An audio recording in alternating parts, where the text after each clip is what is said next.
But you pay attention when you start running. You can't calculate it. I'm ready when you are. We good? All right. All right, welcome early Monday morning. I'm glad 6 or 7 people made it in today. Always a good thing. Today is going to be on Neuro-Linguistic sales programming and basic sales training. So this is actually one of my very favorite classes that I teach. I've been teaching this class for about 8 or 9 years at other locations. And usually when I'm standing up here and we're in our classes, we're going over the basics of trend, the basics of blah, the basics of blah. You know, again, basically it's a new agent type of class.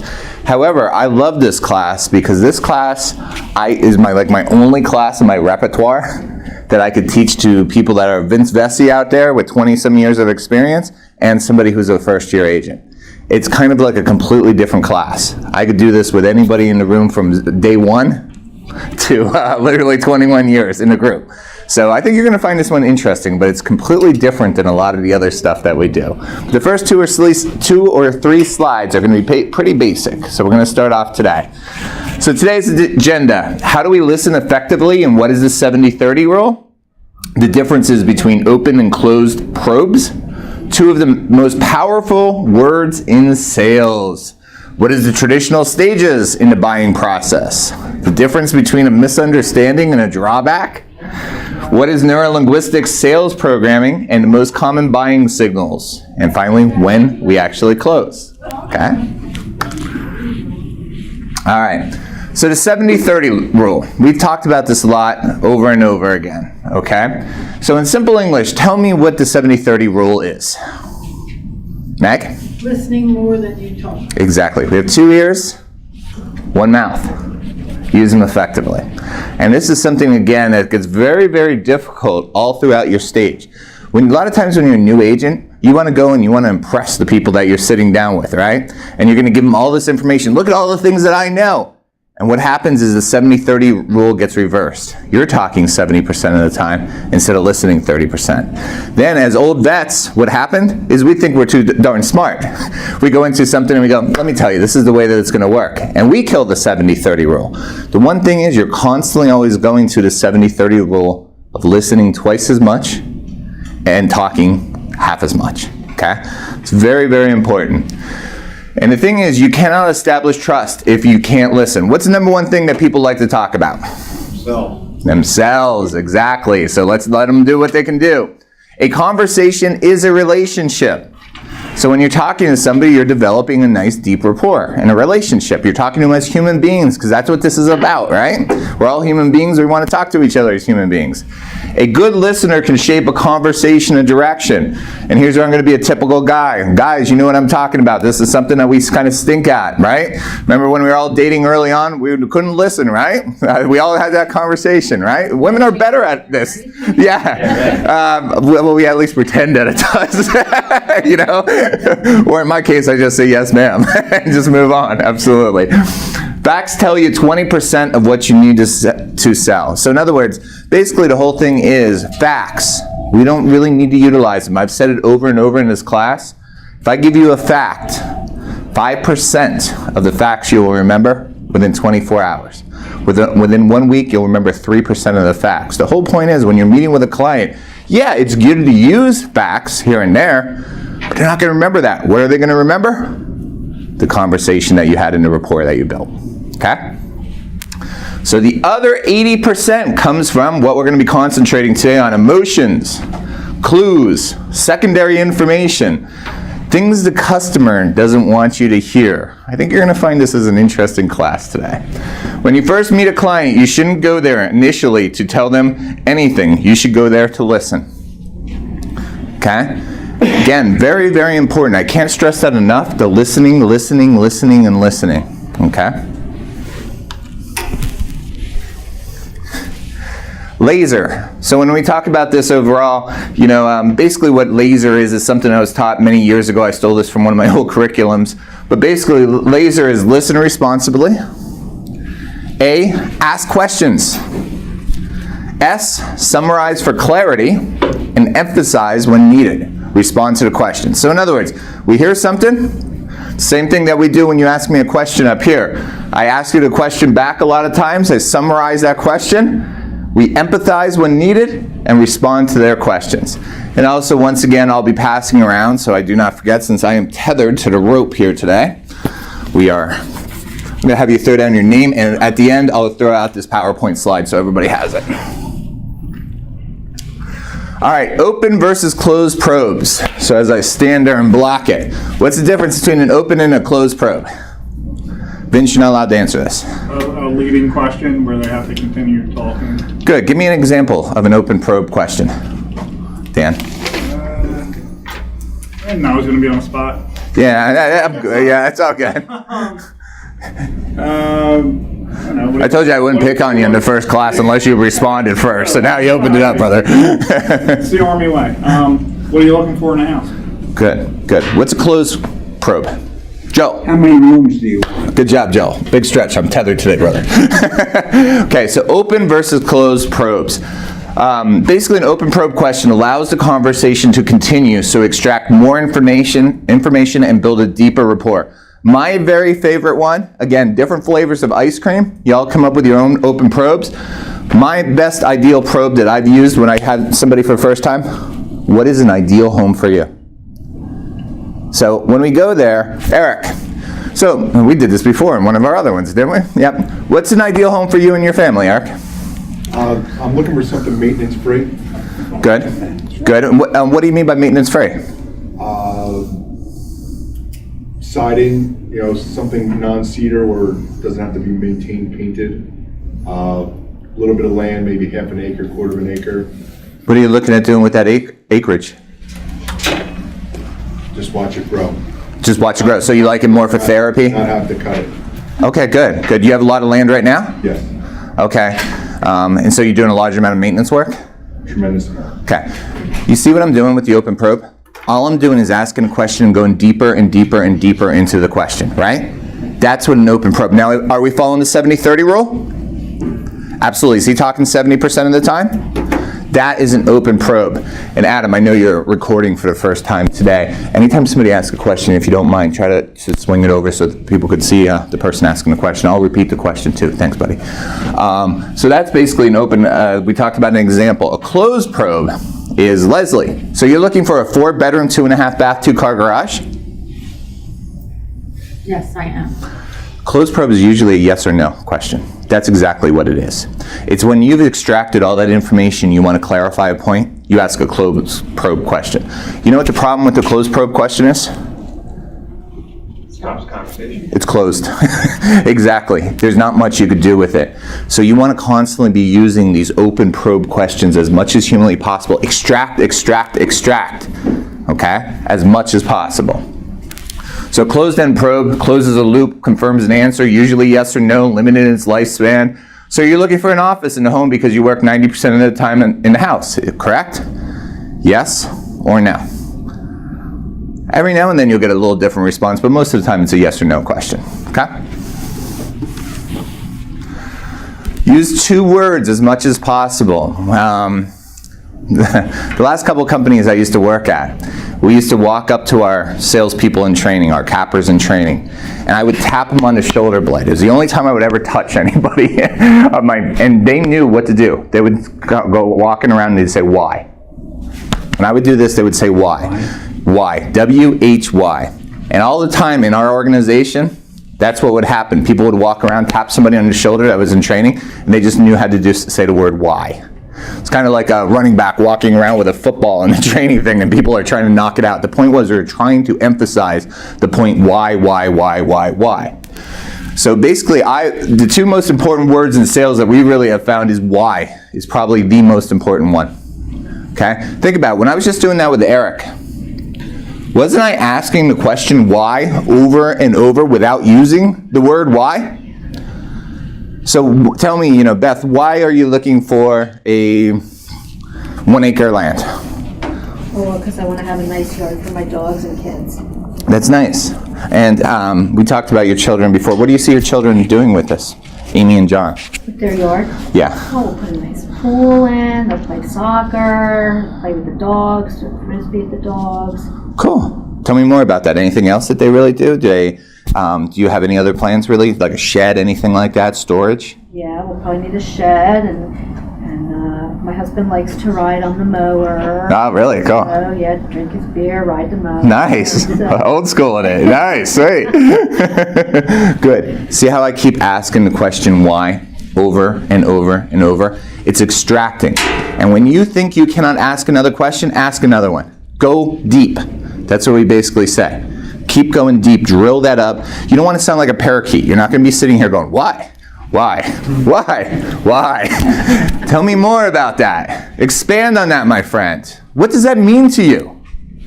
Vince is in the class today with us, and it's always nice to have a veteran in the class, as I killed a microphone. Vince, you use a lot of... Vince and I, by the way, have the same training background. That's why Vince is in here. Vince and I used to be rookies at Ryan Holmes 20 years ago, which is kind of funny. So a lot of this training that we did is the same stuff that me and Vince utilize to this day. But Vince, you want to expand on open and closed probes, or, you know, the two power words? Yeah, this is, I'm so glad this class is being taught, because I think it's, I always equate this class almost like you're dating your spouse or whatever.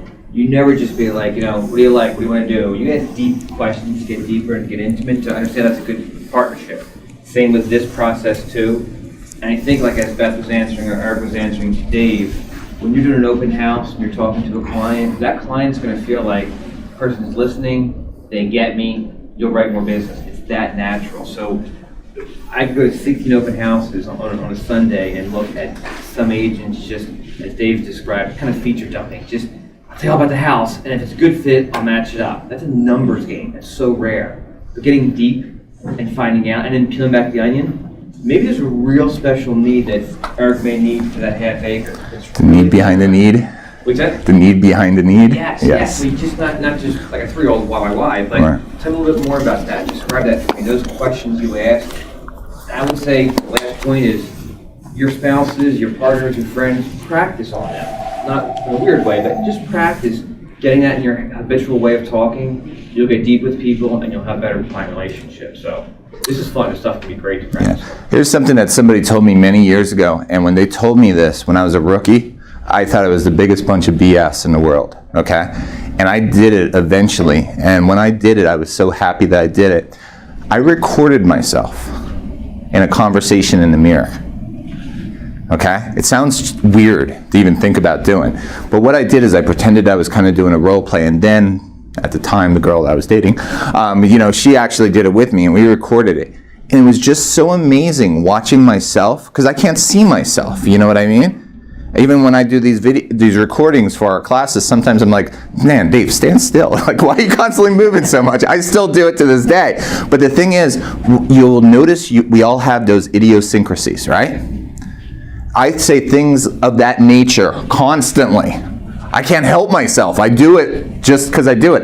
Other people I see do this with their pens. They do it all the time. They don't realize it. Other people will give out bad nonverbal communication, arms crossed. You know, when they're talking to somebody. Gotcha, Joel. But just playing with you. I'm waking you up, Joel. But the point is, you all do certain things. I had one girl, she used to go like this with her hair all the time.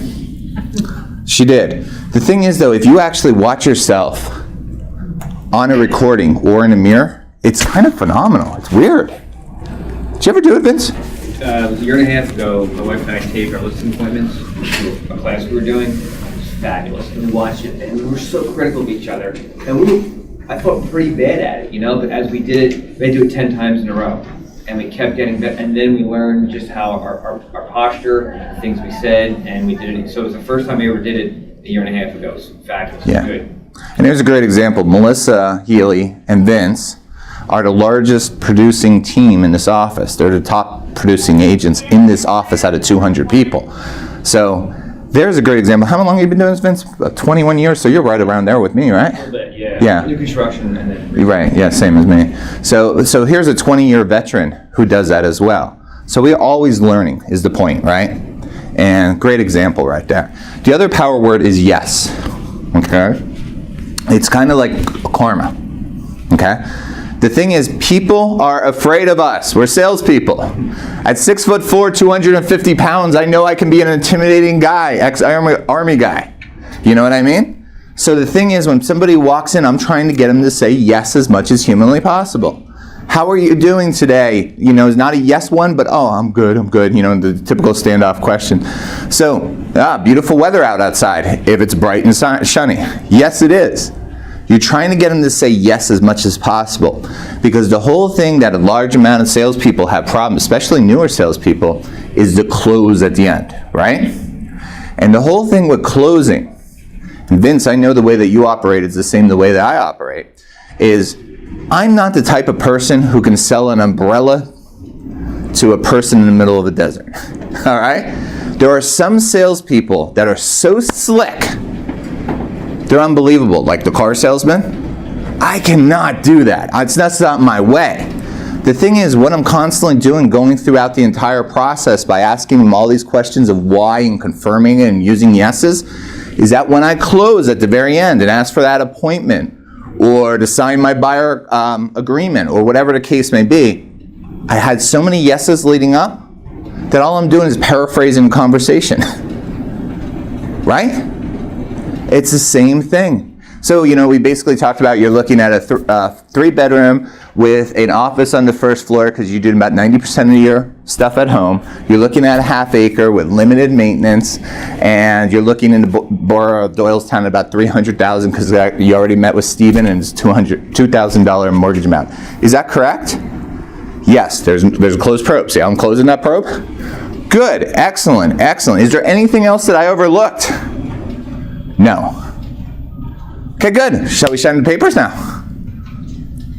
Look, what did I do? All I did was take all that information, confirm the information, and just moved ahead. And it's called an assumptive close or Ben Franklin close. It doesn't matter what it's called. But the point is, what I'm doing is basically leading in. It's just like a conversation. That way you don't have that weird, oh, we're such good friends, Beth. We're doing so fun. We're sharing homes. Now, do you want to sign that paperwork and stuff so I can start taking you out? Okay, now I got to be a salesperson, right? You don't want that. You don't want to lose that flow. Okay? Power of yes. So, another important thing, the average stages for a prospect, okay? The welcome stage, okay? Welcome stage is where everybody starts. Solid buyer consult. World-class professional consultant that we are. After all, it's like the Head and Shoulders commercials. You only have one chance to make a first impression. Remember those old commercials? Okay, a welcome stage is a planned presentation, not canned, effective, efficient, and scalable for maximum results. So all the time we talk about setting the buyer consult. So we either met somebody at an open house and we're doing some follow-up. They gave us a call out of the blue through our phenomenal marketing on eEdge or whatever the case may be. And essentially, you're just welcoming.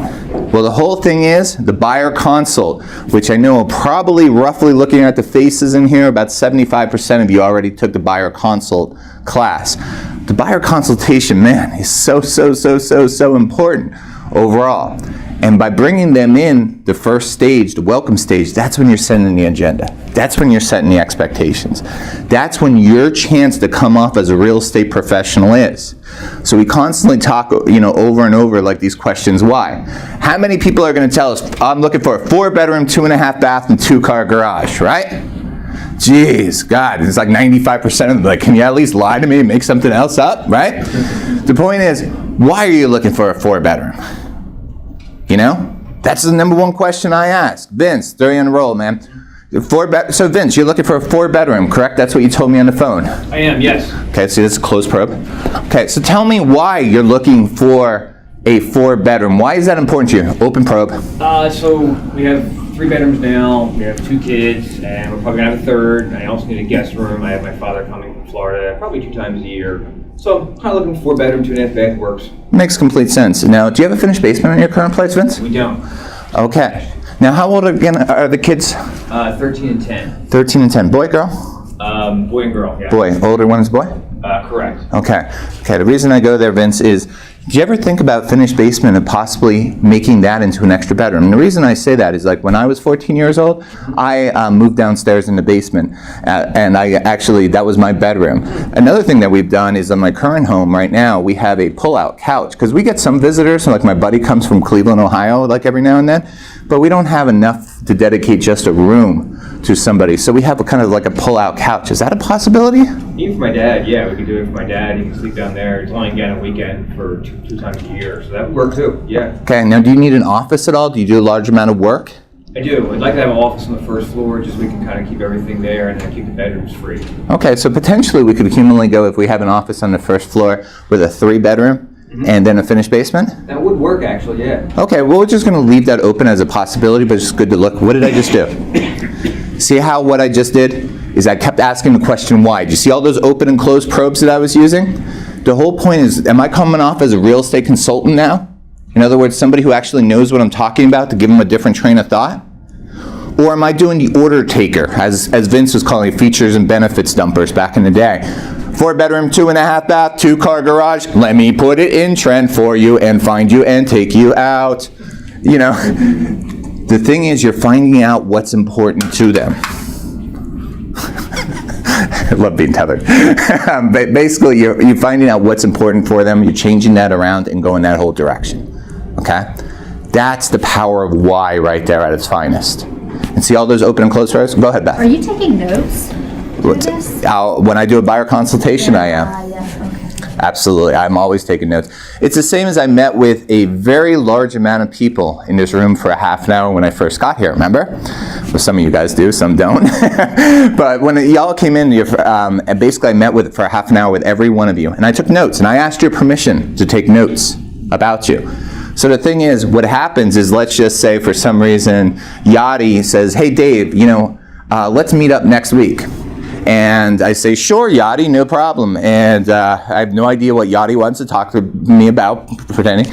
Thing that I always do before Yachty comes in, I'm always looking at my notes just to catch up, like, okay, because it's hard to remember everybody, you know what I mean? What music they like, and, kids, and where they live, and marriage, and boyfriends, and all that kind of stuff. And the whole thing is, I'm always reviewing that information before I sit down with Yachty. I do that all the time with everyone. Well, I do the same thing with my buyers.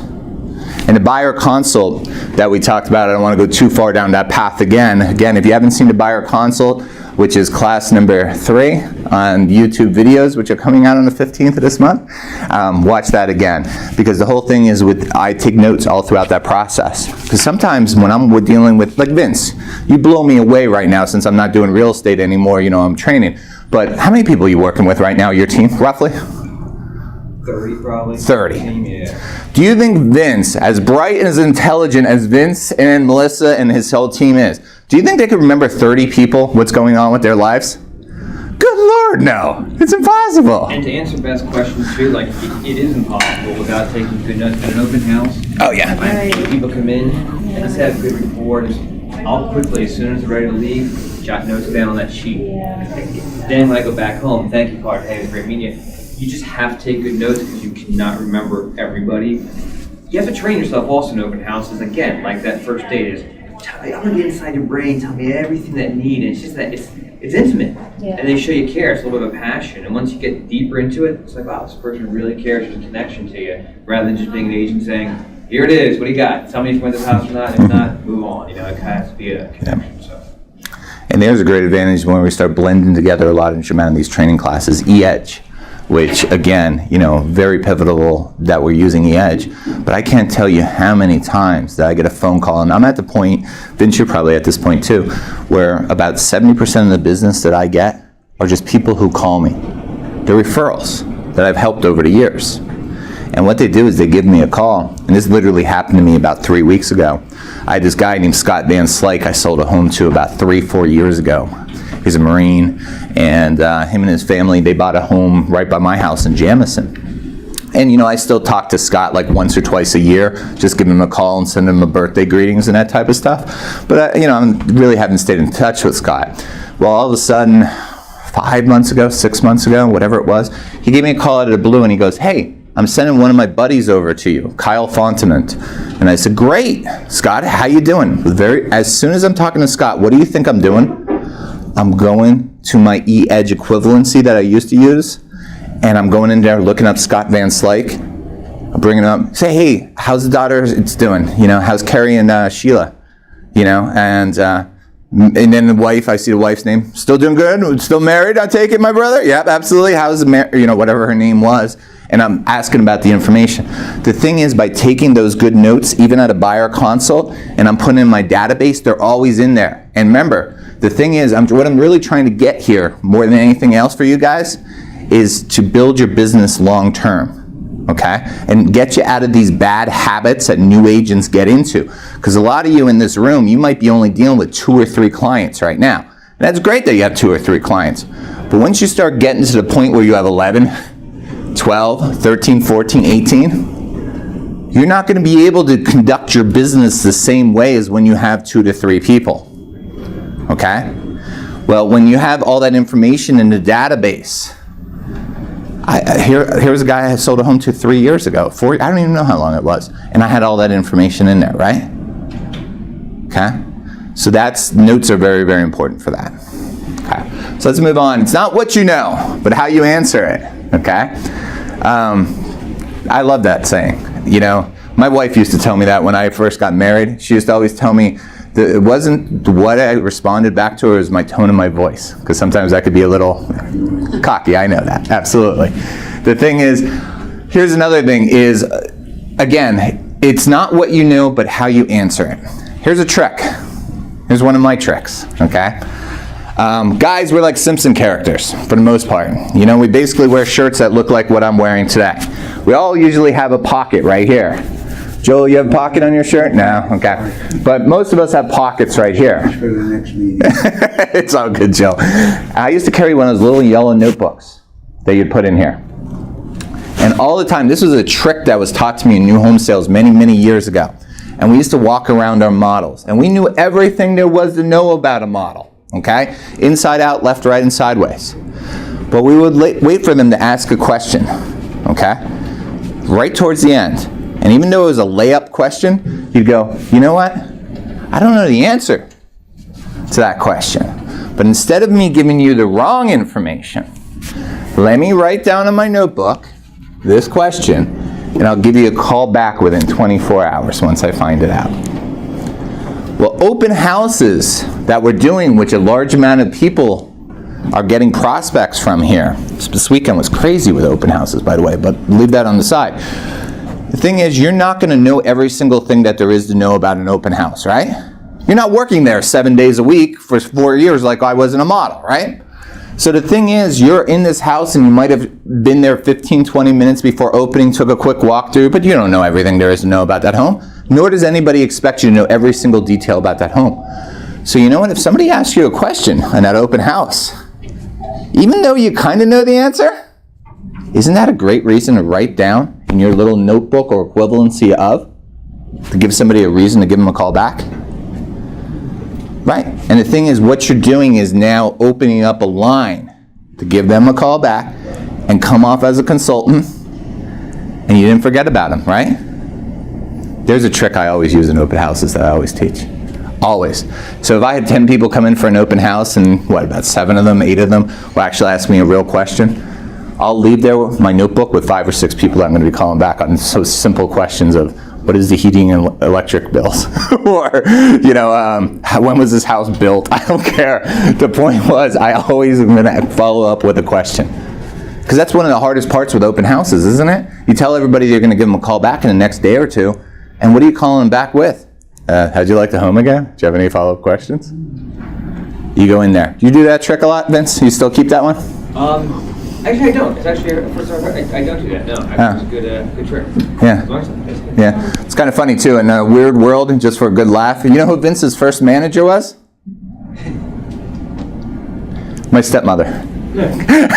Kathy Slezak. A lot of unique ways, which is good. So. Yeah. So he's stuck by a Slezak hip one way or another. All 2 of us. I have a question about that, because I do use that and have been doing that, but not to get on the focus of open houses, but if they're represented by a realtor who's there, or let's say not there, then are you still able to call them back? Because I haven't been. I've been sort of telling them to have their agent. Good question. It's one of my opening questions when I walk in. Hey, how's the weather? What brought you in today? Number 3. By the way, I just have to ask under Pennsylvania real estate law, are you currently working with a realtor? That's one of my sayings. If they say they're working for a realtor, okay, moving on. Here's the general information. Take care. Peace. Out. Later. I won't do it with them. during the contract. And legally, I have to be very careful there. So when I say when I'm putting down these things in the notebook, I'm talking about people that are free That agents. you know for certain. Yeah. Wait a minute, Dave.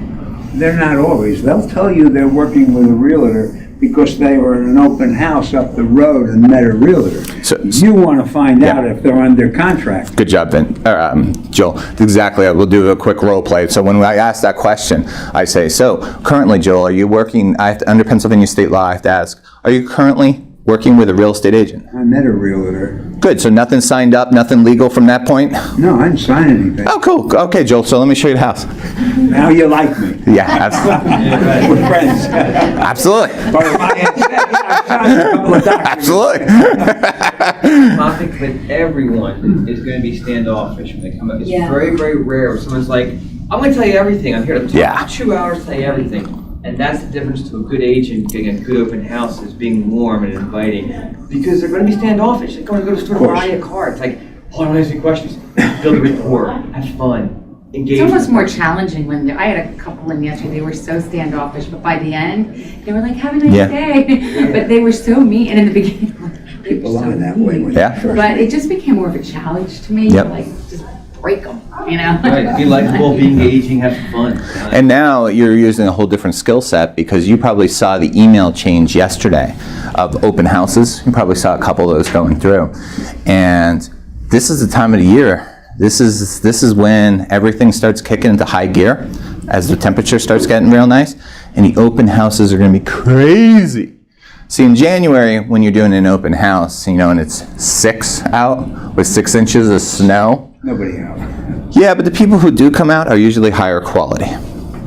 Okay? Because think about it, you got to be one motivated soldier to go out there in 6 inches of snow when it's 6 degrees. What do you sell your most homes to? There's always new construction, it's May and December. Yep, Spring season. and December. exactly. There's always people out for quality in the wintertime. Absolutely, absolutely. And then the tire kickers, which is this time of the year, April, the thing is what you're going to learn is you're going to see way more people coming to the open house, but the quality is lower. And they're more standoffish, I think, because they're going around more, and that's right. They're tired of. They think you're just constantly trying to sell them. Exactly. But a large amount of the people coming out in the market right now, they're in that welcome stage that we talked about. They're just coming out. They're discovering what's out there in the market. 60 days from now, 30 days from now, depending on the buyer, 90 days from now, they're going to move from what we call a C prospect to a B or a top A prospect. But they have to get educated by coming out there. But that's what you're going to start learning really quick on these open houses is how to pre-qualify, just like we did right there, quickly. Get them in, get them out, get them in, get them out. And we're nice to everybody, of course, because we're consultants, we're not agents.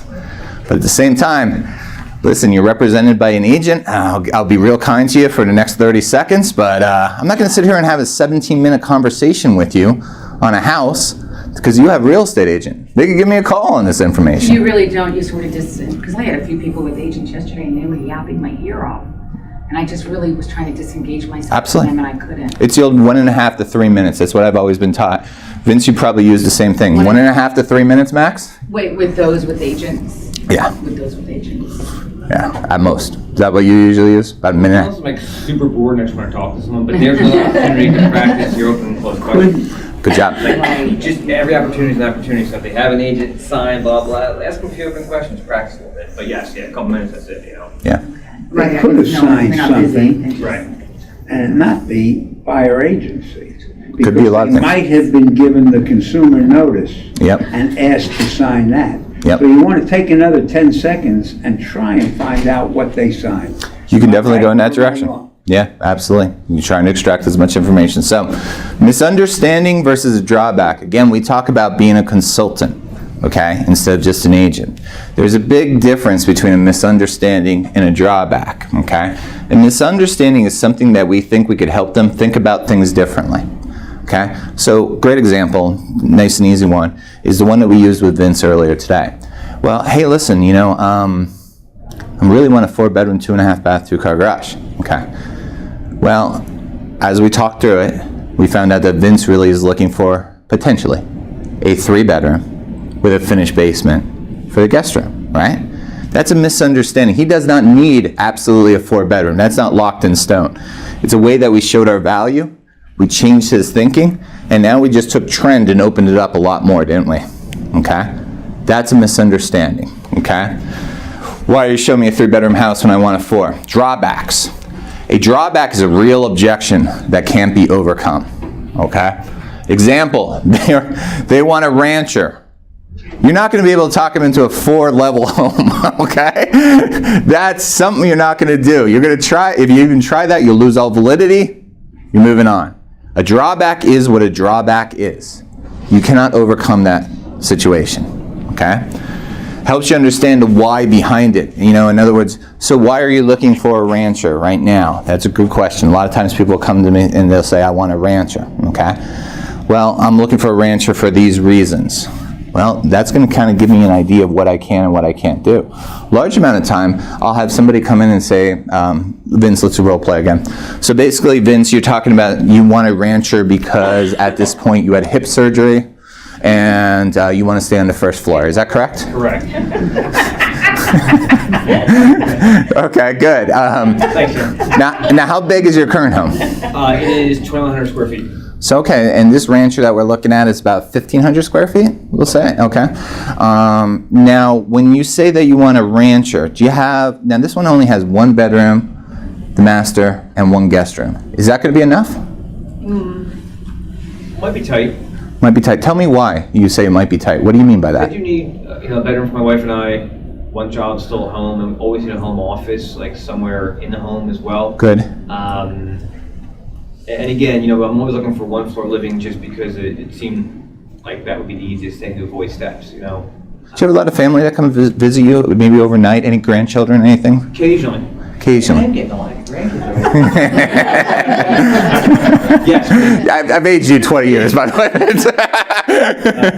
Kids come over probably once every 2 months for a visit, and then parents come from Florida as well. Okay. So. Now, do you ever think with the rancher of possibly doing maybe a 2-level? And just hear me out on when I say this. What we might do is look for a rancher type of house that has the bedroom on the first floor, the master, your room. And then the upstairs we could either use for grandchildren runoff, like an extra room up there, or for glorified storage, because we haven't even talked about storage and what we're going to be doing with that. Do you ever think about doing that? Not really. I never thought about just having my level on one and having the ancillary bedrooms upstairs to have that. So you'd consider this at least, correct? Yeah. Okay, good. Yeah. See, that is a misunderstanding right there. A lot of times people will come in and say, I want a rancher, and you just go, okay, no problem. But you want to talk them through their situation to find out what is going on. Okay? Because we haven't even talked about storage. I'm telling you, that's going to be a big thing. It always is with any time somebody with a rancher. And we just opened up a whole different world. Now we have, instead of just trying, because we all know ranchers in Bucks County and Montgomery County, right? Good luck, right? They're few and far between. Split level, that might open up a whole different thing along with ranchers. That right there. Now, a drawback, the difference would be of me saying, okay, Vince, so I found some split levels for you. Now, all the bedrooms are on the second floor, but it does have, well, I guess I wouldn't even be a rancher, but yeah. But I come into the model home, we're talking, and my wife's in a wheelchair, and Dave never uncovered that. Yeah. He can't change that rancher, I have to have a rancher, I have to have one, aside from an elevator and all kind of sort of stuff. But that's when we dig a little bit deeper, and maybe, so why is that? Why do you need a ranch home? Yeah. Oh, when I was on the first floor. That's most people are going to say. And then a little bit deeper, my wife's in a wheelchair. Maybe that third question deep, and that hammers home the real need. So. Good job. Excellent. So you guys got that? Some of the basics there? Helpful? Good. All right, my favorite part. NLSP, Neuro-Linguistic Sales Program. Does anybody have any background with NLSP? Nobody? Vince? Yeah. Yes. Okay. Interrogations, Ken? What's that? Do interrogations? Actually, it's not much different than when we were in the military with interrogations. It's the same stuff. It really is. It's the same way that we were taught how to with the Iraqis. It's the same thing. So anyway, NLSP. So Neuro-Linguistic Sales Programming. Okay, just a little background on it. Neuro-Linguistics Programming, the study of natural behavior and instinct and its meaning interpretation by others. In simple English, I have been in sales for 21 years of my life. I do not believe almost anything anybody says to me. I am that cynical at this point in my career. Okay? Because I could spin anything and sell it. I really can. You know, I really can. And I know others can as well. The thing is, in NLSP, what it basically means in simple English, takes away all words, and it's all about body language. Okay? This is one of my little secrets. When I'm up here, or I'm meeting with you one-on-one, or more commonly with a buyer, I'm always reading your body language. Your body language is 80% of what you give away. Think about it. With words, if you don't want me to know what you're thinking, is it pretty easy to mask that, relatively speaking? Unless you're hyper emotional in one point in your life. Yeah, absolutely, you can, right?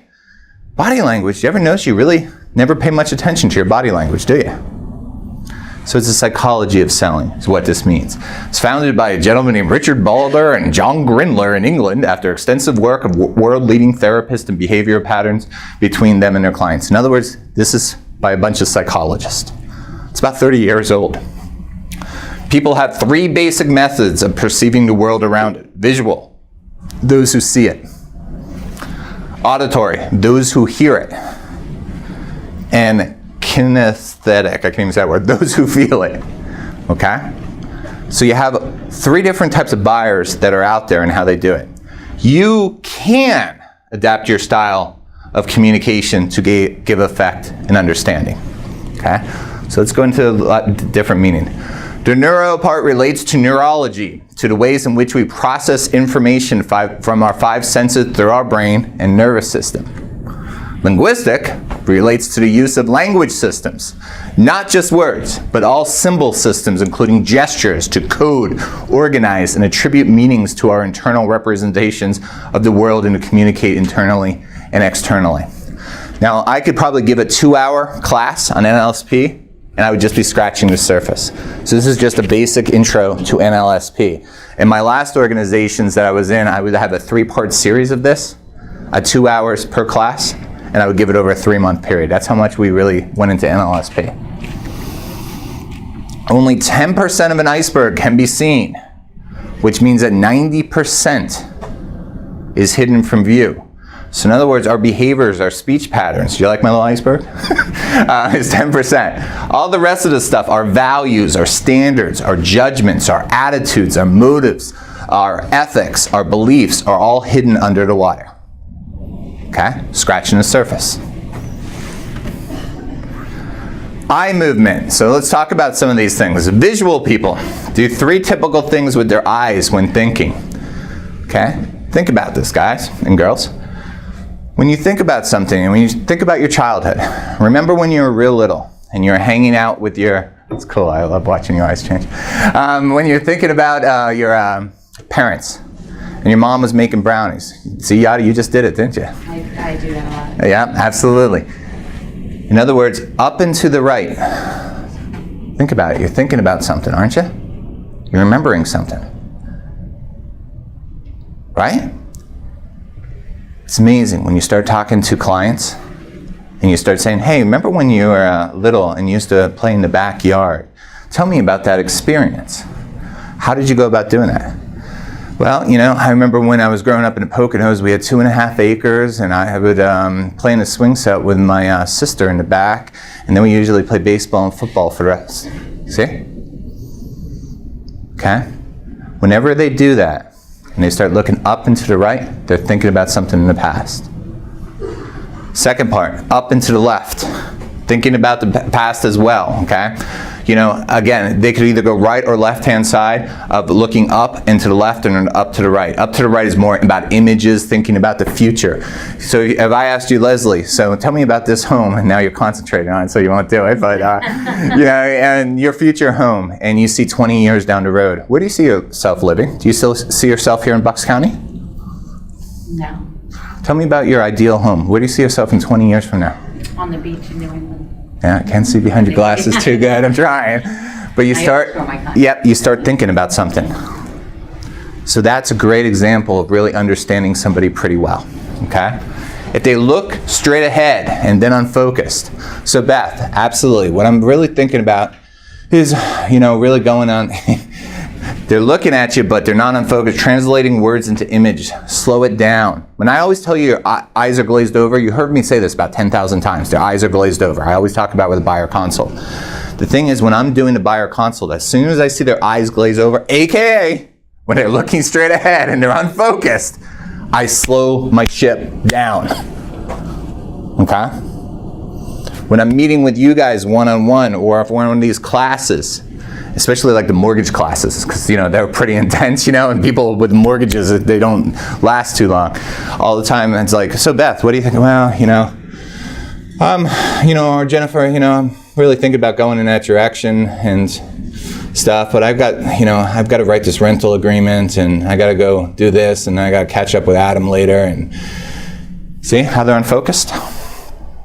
I know when they start doing that to slow my ship, S-H-I-P, down, okay? So I don't lose that and break any federal rules here as I'm being recorded today, okay? Mirroring, I love mirroring. When in Rome, do what the Romans do, okay? This is an indication of either very high rapport with a client or a technique to increase it. Everybody in this room has a different personality, okay? And you may not know everybody in this room, but I pretty much do, okay? And I will say that absolutely everybody's got a different personality. Give you Danny here. He's an ex-military guy like I am, okay? He's pretty intense. He's right in your face. So when I'm talking to him, we're talking usually soldier to soldier, aren't we? Absolutely.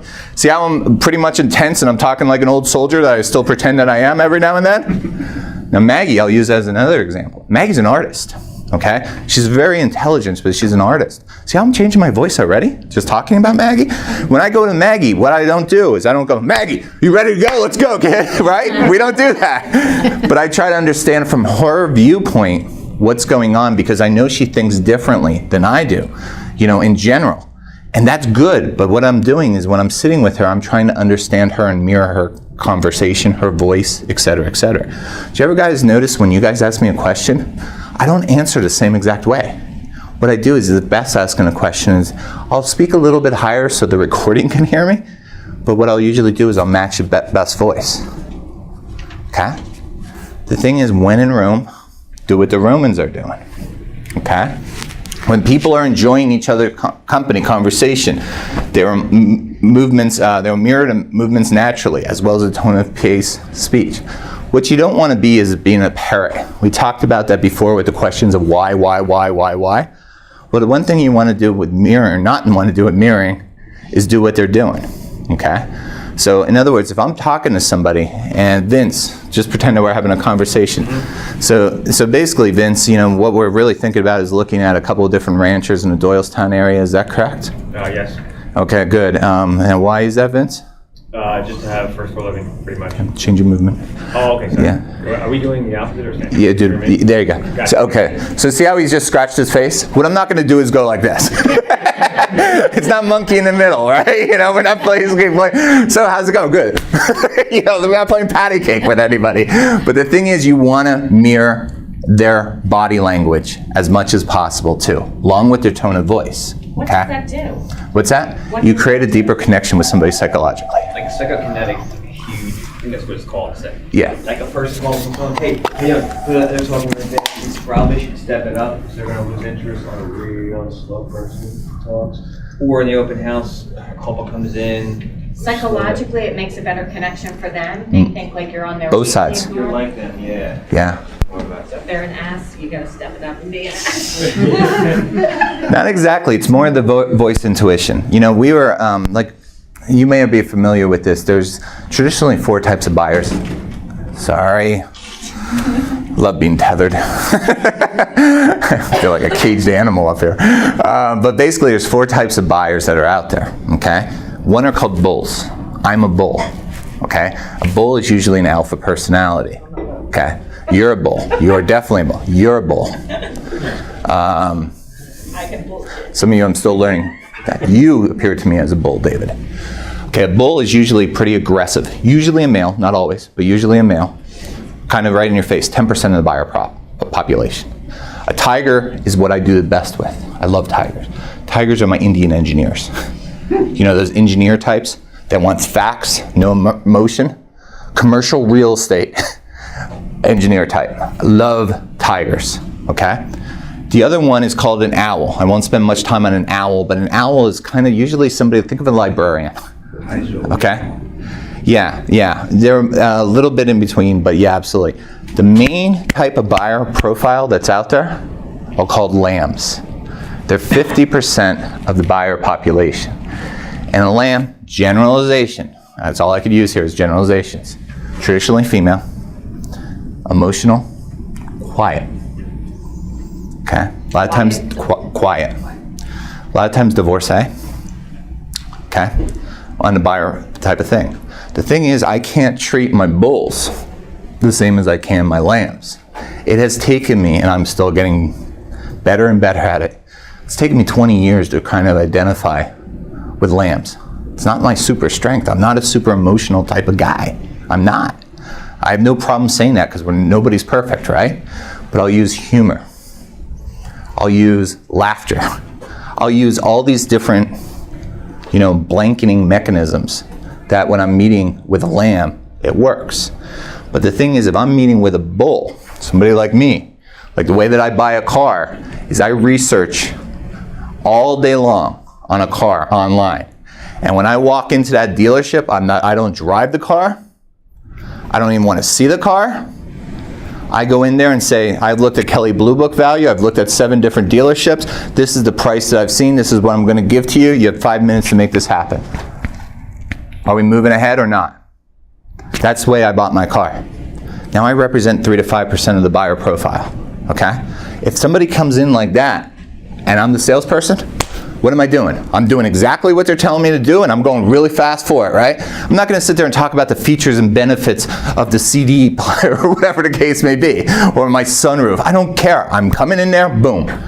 But a lamb is complete opposite. They haven't done, most cases, the research. They're touch, feel. They want to touch the car. They want to feel the car. They want to see the car.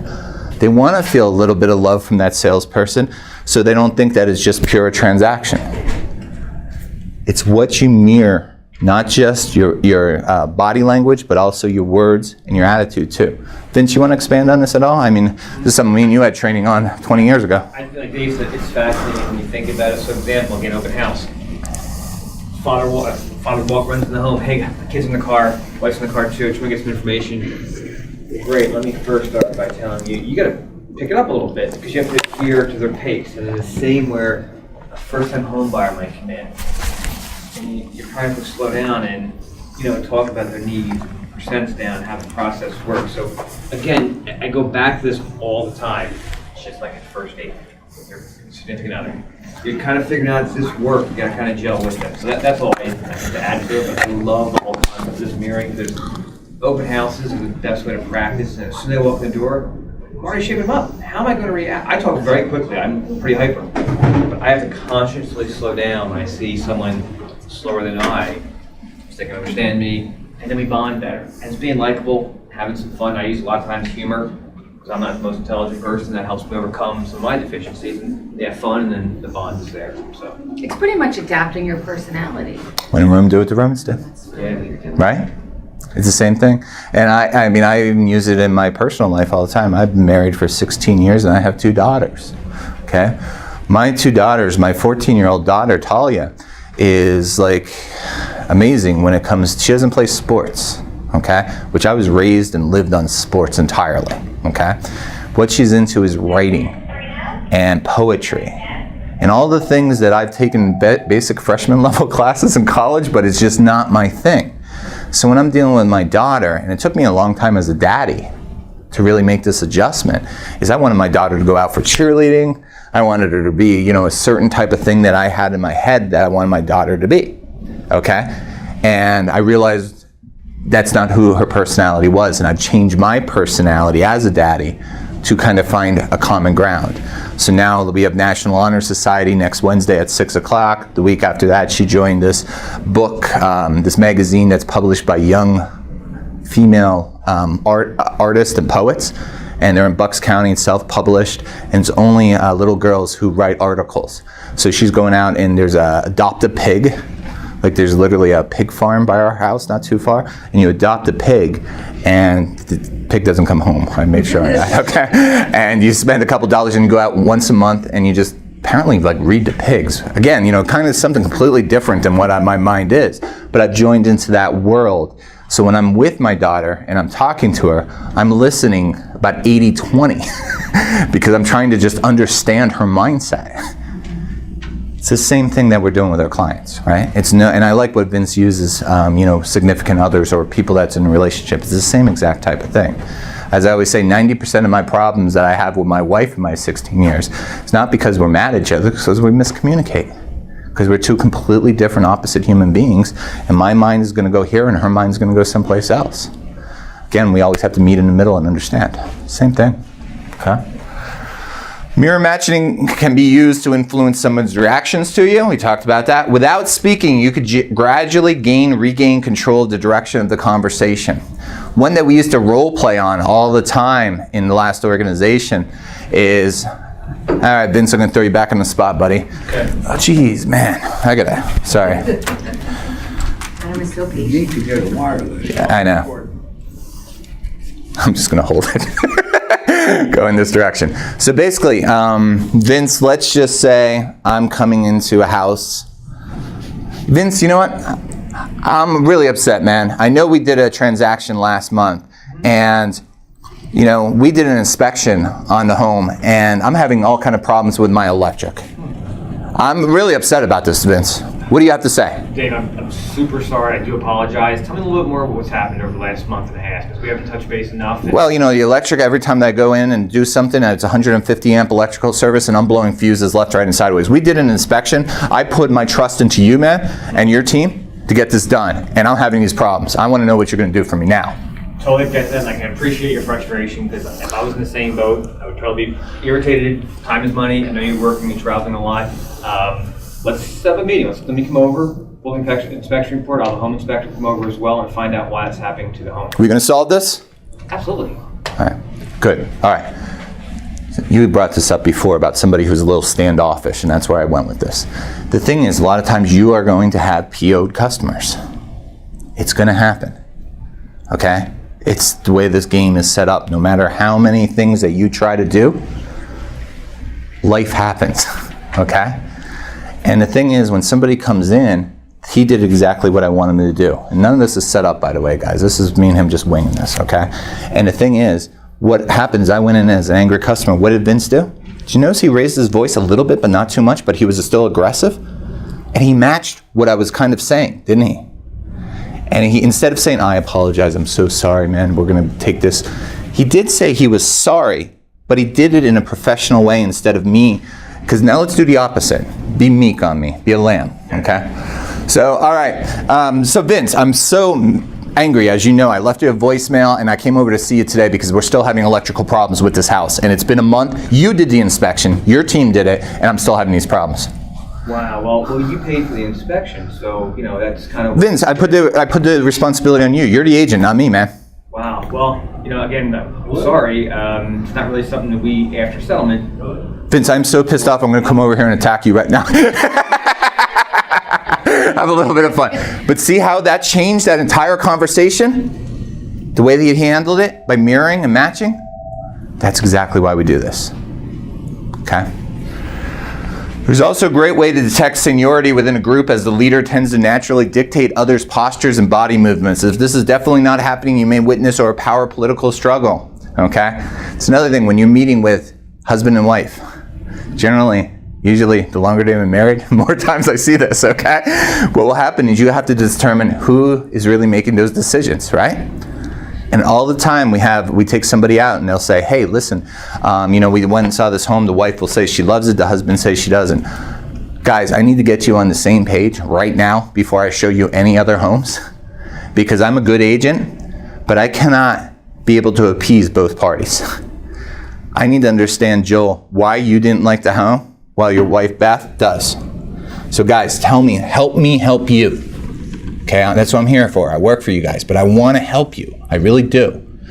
But tell me, why didn't you like it, Joel? And why did she like it? Okay, and then we have that conversation. Okay, you got to get somebody on the same page with each other. Okay?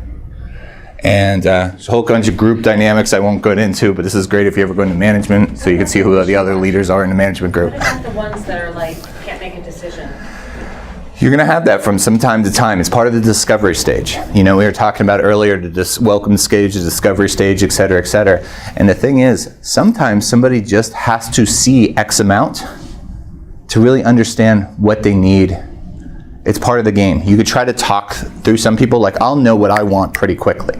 That's just my personality, okay? Other people, especially touchy-feely, emotional type of people, they need to see a whole bunch of different things before they could really put in their brain what they want. And every now and then, sometimes you're just going to have to take somebody out. You can't walk them through it verbally as much as I want it to be. You can't. And you have to do all of this by maintaining control. Oh, control's everything. They can't have the control or it's over. Exactly. Remember, again, a large amount of my class is kind of... Next class? Yeah, that's... And I know I'm a broken record, and some of you have heard this over and over. Yeah, absolutely, that's why I'm tethered down. But I've said this in many different classes, and you watching the videos today, you'll probably hear me say this on every one of them. But somebody asked me many, many years ago, I went to a real estate thing, and I had Delaware, New Jersey, Pennsylvania, Ohio, and West Virginia there. And they were all Pulte homes, all the new salespeople, blah, blah, blah, blah, blah. And here's my question that they asked me 3 days in advance. What is the difference between a new a new agent and a veteran agent? And I would go to my fellow veterans like Vince, and I would come up, and 3 nights, it was keeping me awake at night. And I finally came up with my response. And I stick with this response 70, however many years later it's been. The difference between a new agent and a veteran is not how many years we've all been doing it. That's a misnomer. It's honestly, in my opinion, and Vince, please call me out or see if you agree or disagree, but the whole time, our clients think that they are in charge, but we are in charge of the entire process. That, in my opinion, is the definition of a veteran agent. Vince, would you agree with that? Yeah, and I'll add the one word is we're leading them through the process. We work for them, of course, but never hear anybody talking about can't this, can't do that is go back to the consultation. We never go sell a home until we see a home. So working with a buyer, get them in, take them through the process, it's so much easier because you're going to lead them. Here's how it's going to happen, here's the process, and here's what I'm going to do for you. And all the expectations are set. You know better than anybody, Dave. Model homes, open houses. It's my model home, it's my open house. I'm leading it. You take charge, and you greet them in a certain way. There's all those little things you do. So today's point is, yes, you lead and you control. And I don't care if you're in the business 2 years, 1 year. This great office is so big here with all these agents. When you bring someone in as your first client ever, they sit down in the conference room and Dave says hi, and I walk by and say, what a great feeling. You're leading someone. That's a lot of, you should have that confidence. I'm doing this for 6 months. That's BS. It's control. You guys are all smart enough because you're trained in this great office, and that's why I think have that consultation and you lead them through, and you get a successful close. My fellow brother with the same name, Mr. David Spivak. I saw you. It's all about setting expectations right up front, because then you set the guidelines for how the process is going to work. Just to let you know, Dave, my average buyer looks at 6 to 8 homes before they make a decision. Yeah. Boom. I'm not showing you 30 houses. I just told you. I do my job well, so you will only need to see 6 to 8 houses. And this is where the buyer consult, if you have not attended this is where this all goes into this so much. And all the time I sit up here in the pulpit, and you notice I'll say, there's many different choices. Pick your ice cream. What works for me will not work for you, or in some cases it will, some it won't. We're all different personalities. And that's why we try to give you so many different tools. But the one that I go back to, that I don't care if Vince here disagreed with me and Dave disagreed with me, I will not move and budge from my position that you must have a buyer consult. Absolutely must have a buyer consult, because everything that Dave just said and Vince just said, the whole thing is you're setting those expectations at that time. That's when you start in the agenda to show that you're in control. That buyer consult is everything. It really is. Okay. What happens when a couple other things? Okay. What happens when arms cross? So we used this one before. So if I'm talking to you, Maggie, what's that mean? What was that? Tell me, what does this mean? So Maggie. You're defensive, or you want to close the... Exactly. That and my old Run DMC. But that's the thing. If you ever see somebody when they're talking to you and they go like this, as soon as somebody does that to me, my very next question is, so I've been talking about a couple different things with you here, Maggie, but what concerns you? What bothers you? Now, I'm not saying, I see your arms are crossed. I'm now asking you, what is the problem? And what I'm not going to do, here's about the only time I don't mirror, depending on the situation, but I will not cross my arms there, because now I become defensive. But the only time that I would do that, it was that situation that me and Vince were just doing there, when I have an angry customer. The angry customer is kind of like saying, there's a problem. You know what, I'm angry too, man. This is absolutely, we got to get this fixed. We're going to figure this out one way or another, absolutely. And then instantly I'm undoing my arms. Does anybody here have much background with Indian clients? Little bit. Dave? Okay. I hate to use generalizations, but I have to, okay? It's part of the game. I used to sell for a long time in Robbinsville, New Jersey. Does anybody know where Robbinsville, New Jersey is? Princeton, New Jersey? It's right there. About 80% of the clientele that I sold to within 2 years, these were $1.5 million homes and above, were Indian. Southern Indian to be specific, okay? And I'm using generalizations here, but Southern, or just Indians in general, they're not emotional. They're not. Husband and wives will almost never grab their hands, each other's hands. They will not touch their shoulders. They are like the most non-emotional clientele. And again, I'm using generalizations, but in Princeton, New Jersey, a very large amount of them are engineers. And engineers, I don't care if they're orange, purple, from Bangladesh or wherever, engineers are not emotional human beings for the most part, okay? The thing is, all the time, I'm watching their body communication. That's why I got so good at selling in Robbinsville, because I would watch their nonverbal and go in for the kill all the time, okay? It's the same thing as all the time when you're meeting with a client, and I'd be talking about a home, and you see the husband or wife go over and grab the hand of the significant other. That's when you know when to close. Because right now, you've got a connection. They're buying in. They're telling you, we're good. Or at least one party is good, that's grabbing the hand. You close in for that. But again, different types of personalities. How about when somebody touching their noses or ears? Man. Joe. I don't know. I guess bewilderment, confusion. Confusion. How about? I'm thinking that Joel, something that is going to work. Yeah. A lot of these are common sense, right? But the thing is, we don't notice them as much as human beings. And again, I'm arguably one of the least emotional people in this room. I know that. I have no problem saying that. But I'm very good at reading people's body language. Because to me, honest to God truth, I don't believe what people have to say. I don't. I'm in sales for 21 years. How can I?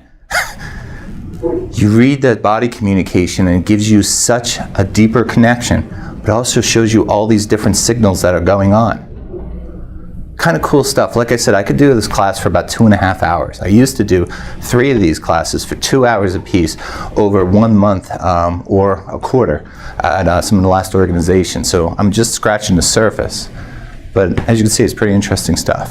Vince, anything you want to add? I think to Leslie's point, those people that you wanted to get out of the open house, then touch your nose and I'll wait. That's what I trick. Absolutely. I'll remember that next time. Okay, instant replay, aka the Ben Franklin close. Okay, so in general, people generally do not like change. Do you ever notice this too? People all the time say they love change, right? They want to try something different. If they were trying something different, they wouldn't be saying that, would they? Because they'd be trying something different all the time. People, and especially as we get older, all of us, we fall into our habits, don't we? And people hate, in general, change. Not all, again, generalization, but people do not like change. Buying patterns are no different than this, okay? So instant replay is a way to concentrate the mind on the positive aspects of a previous decision-making process that makes them remember the positive rationale behind their decision. So this is kind of coming in with closing right now. So we talked about this briefly earlier. There's many different ways to close a deal. And about 70% of salespeople are what's called rapport salesmen. I am a rapport salesman. Vince is a rapport salesman. Jeff, you are a rapport salesman, no doubt about that in my mind. You can actually pick up very quickly who's what. And a rapport salesman is somebody who's having a conversation, just like we all are, and all throughout the process, you're just talking to them. You're getting to know them. You're getting that 3 deep. You're getting the why. And then when you close, because you do have to close the deal one way or the other, right? It just becomes natural. It's so easy. You just flow right into it at the end of the day. Okay? It's the kind of way we were using before. The last thing that you want to be is one of those salespeople that are going through and saying, yeah, okay, so you like 4-bedroom, 2.5 bath, 2-car garage. You liked it because of the finished basement, a half acre. So you could play in the backyard with your kids and the mortgage payment works. Is that correct? Okay, so you ready to sign the paperwork yet?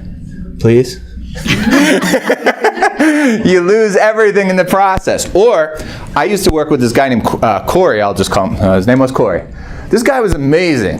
What he can do, I can never do in a million years. And we were in this community down in Voorhees, New Jersey. And it was an active adult community. We used to see 120 people per month that would walk into this community. We had 4 sales reps. This is like 2006, 2007. This is one of those communities when you'd walk in the morning at 9 o'clock, you'd say hi to Corey and the other 2 salespeople. You'd pass them 150 times in a day and you never had a chance to say hello to them again. It was that busy back in the day. And Corey, what he would do is when somebody would walk in, this was his opening line besides, hi, I'm Corey. Hey, if I show you a home today and you like it, will you purchase today? That was his opening line. This guy was a 20-some-year veteran, okay? Now, I could never be that guy. And Corey used to always walk around being like, man, I could sell, umbrellas in the middle of the desert to an Arab. And he could. He was like that. But the way that he would do it in his mind was if the person said yes, he would continue working with him. If not, he'd give him a brochure and send him through the models. That's interesting with that particular target market where it was, the active adult market. And Leslie, I would never do that in a million years, but I'm telling you, honest to God, I worked with the guy for 2 years. Corey puts the same numbers as I put on the board. Did anyone that you can recall get offended by that, or? Some, but again, he would that's the way, for him it was like, hey, how you doing? Like having coffee in the morning. Those who really want to buy, they'll come after you. If you're kind of, there was a couple people that be that same way. They were just like, hey, yeah, great, look around a little bit, I'm here for you. And it's really just, those that are really will keep pushing the envelope. But that target market in particular especially back then when they were a very new concept in this area.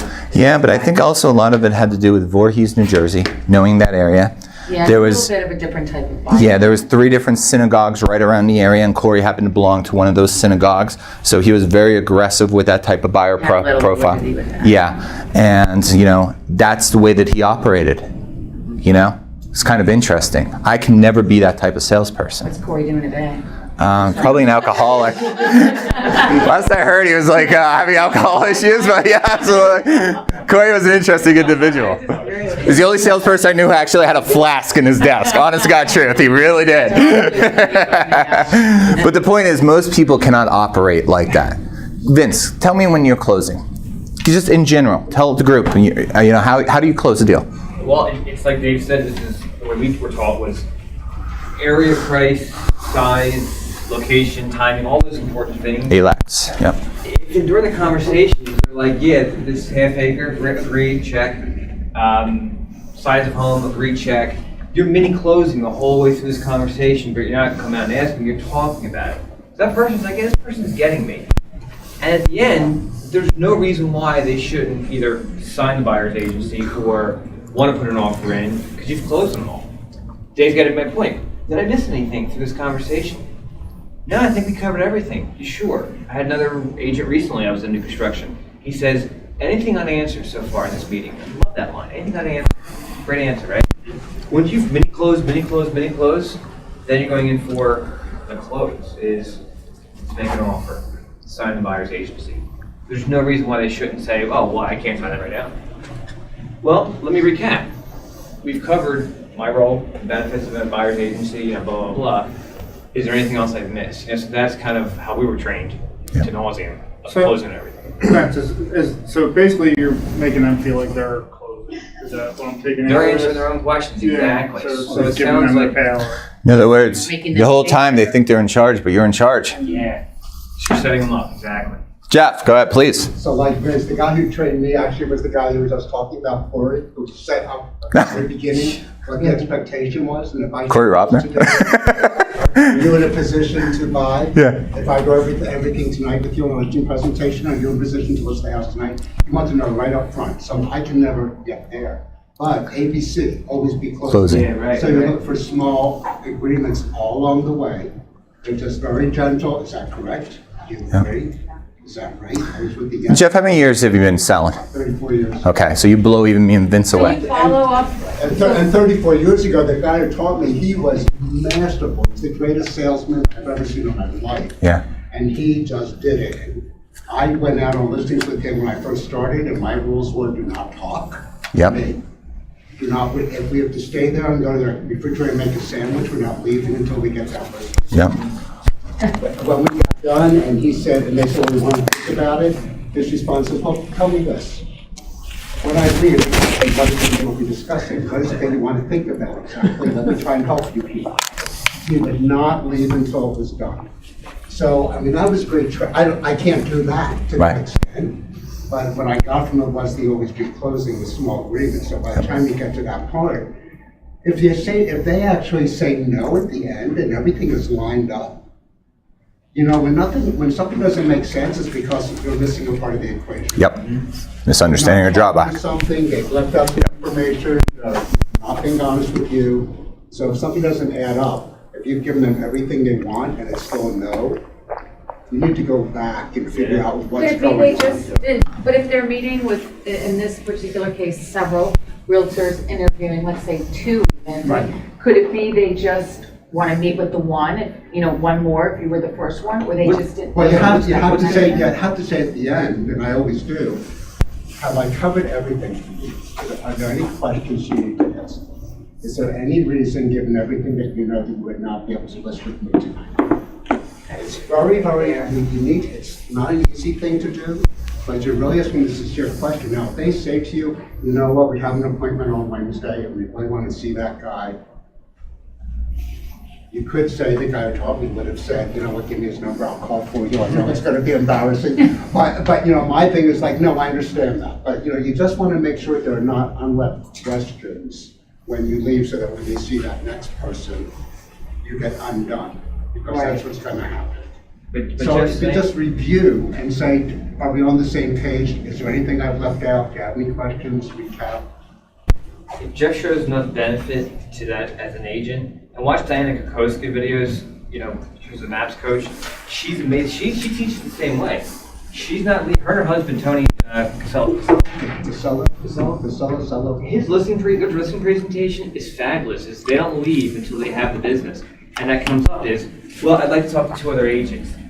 Well, what have I not covered to show you that I am the agent of choice here? And it's kind of the Exactly. point. What are you looking to hear from them that I've not already told you? Because the truth is that, if you say to them, I understand how difficult the situation is, like, I would say to them, look, how many have you already listened to? Who's coming in after me? I can understand how exhausting this is. I don't want to repeat myself of what you've heard before. This is way more for you to have 5 agents coming in tap dance for you. It really is trying to put yourself in their place. It's like, my God. So they're really happy if you can cut out the next 2. Yeah. If you actually can say to them, you know what, why don't we do this? And if you don't want to make the call, make it for you, which is really a funny call. Could they ever simply not like you? Like maybe someone like your mentor who comes on so strong, that personality is not for everyone. And some people can get very turned off, and that's You will feel that pretty quickly. Yeah, you'll know that. That will not be a surprise. You'll see a lot in body language of arms crossed and stuff, yeah. You will know that all along. So if you ever came across that, not that anybody would ever not like you, would you adapt? Would you cut your losses? You talk to Lee Monero, took me on a list.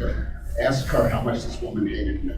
We walked out and I said, oh my gosh, she hated me. And Lee went, she really did. It was so apparent. Did you ever take it back out? I finally broke her down by the time we got to the master bathroom. I finally got a little bit of something going on. And we both felt it. Lee and I both felt it at the same moment. Lee's very perceptive. But I'm not sure. I saw it in your class, where you taught me in class. Yeah, that was, Well, Jeff said, you don't have to work with everybody. You have that right to say, is this going to work? And you, Absolutely. Like, that's, I always think of that. I always use that in my buyer consult. You're either like me, and that's okay. That's great. And we may not be able to do business. And you know what? It's a two-way street. I use it in my buyer consultation all the time. I tell people that.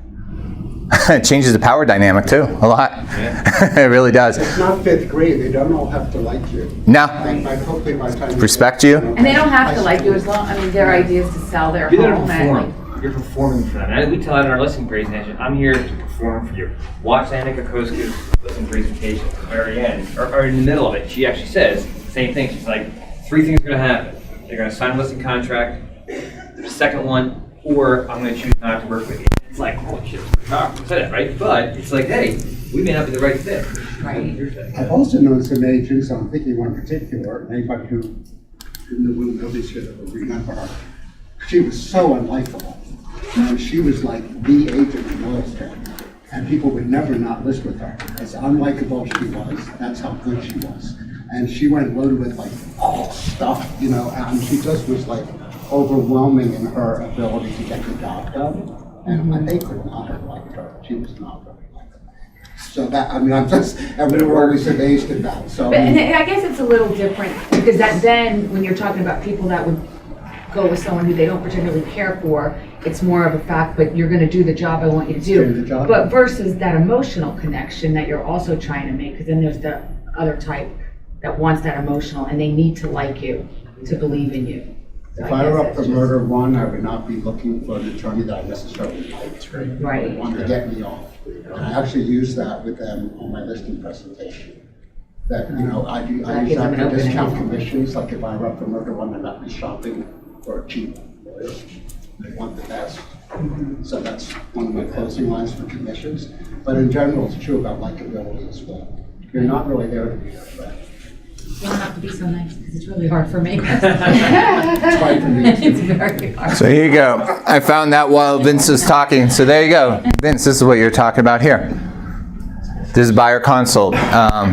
So when you're sitting down, one, you will understand all the benefits my team can provide to you, and you will choose to hire me, and that would be great. Number two, you may not understand all the benefits my team can provide to you, and you may choose not to hire me. And to be quite honest, that wouldn't be so great. 3, we may choose not to represent you in the purchase of your new home. Would that be a fair assessment? Exactly it, right? That's When does this- such a great line. Like, that's such a powerful. Yeah. Like, I just taught this last week by our consult I trainer. think that would Yeah. take me off my heels. The realtor I was interviewing was like, well, I might not want to work with you. Yeah, right. Yeah. It keeps you in control. You're not so desperate, like, oh my gosh, sign with me. You know, Yeah, that's what I'm nervous about, because I'm going through my licensing place now, and just to be clear, I was a cop for 10 years in Philly, and I was a soldier for 10 years prior to that, so my selling experience is different. Convincing It's gonna people be to easy, man. put handcuffs on versus buy a house is 2 different things. You So can handcuff them and make them buy it. Reading the Miranda rights as you give them the buyer consult? Yeah, absolutely. I'm gonna look what this is, and my wife was teasing me because we went back and forth about whether or not I was going to pursue this, and it is a little intimidating. But that right there, that one little line saying, "Well, I might not choose. I may choose." That would kind of make me want to sign with somebody like, "Wow, this guy must be." That's where we all bring something different to the table. And that background that you have is going to be the structure, the same that I had. The structure will not be a problem with you. Other people who don't have that experience in retail, they're going to be really good with people, but they struggle a lot of times with the structure, right? So we all learn together. Can I ask a quick question? Fire. Tim, right? Dan. Dan, sorry. Police officer. And I was in the Army before that. Yeah, I was a Philly cop. So I think myself, like, I think, this is my personal opinion, everything is a sales job, and I'm thinking if I'm a police officer, I pull someone over, I know nothing about him.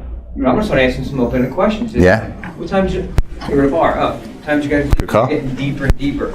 Every person who came from art, who came from different things, there's always a deeper, you do that in your prior career, we just do it in real estate. So You use those skills. Yeah, exactly. Yeah. Absolutely. Okay, so good. So just kind of wrap that up a little bit more of what, thank you again for that feedback too, Vince and Jeff. But again, when we're talking about closing, okay, notice all 3 of us said the same thing. And what we were saying is this mini tie-in closes, right? And what it is you're asking these open questions. What is an ideal home for you? We did this 3 times, okay? You close the probe out. Is there anything else? No. Okay, good. Well, at the very end, when you do that 5, 6, 7, 12, 2, whatever many times it is throughout the process, and you're getting ready to close, all you're doing is what's called the Ben Franklin close, okay? And that means one of two different things. One, what I always do is, so we talked about at the end of the day, Beth, that you're looking for a 3-bedroom, 2.5 bath, 2-car garage, and the reason we went there is because you have one boy and you use the other one for a guest room. We have that office on the first floor and you want to use the basement for glorified storage. And you need a 1/2 acre because you need a shed in the back and you're thinking about potentially doing a small pool. Is that correct, Beth? Correct. Is there absolutely anything else that I overlooked? No. Okay, good. See how I got her? It's set up. I'm about ready to close this exact second. Okay, it's all set up. So now that we have that information, that's great. What I want to do is start taking you out to see a couple different homes. As quick as potentially Tuesday. Let's sign this sign you up here on the buyer side, get you out, and move you back out, or let's put in an offer. Whatever the case may be. The point is, how's that sound to you? Now it's called an assumptive clause. Good. Good. I'm assuming. If she says no, to your point, then I'm going to say, okay, may I ask, what's holding up your decision? Sometimes they'll tell you that they have to go home and talk it over with their parents if they're a young buyer.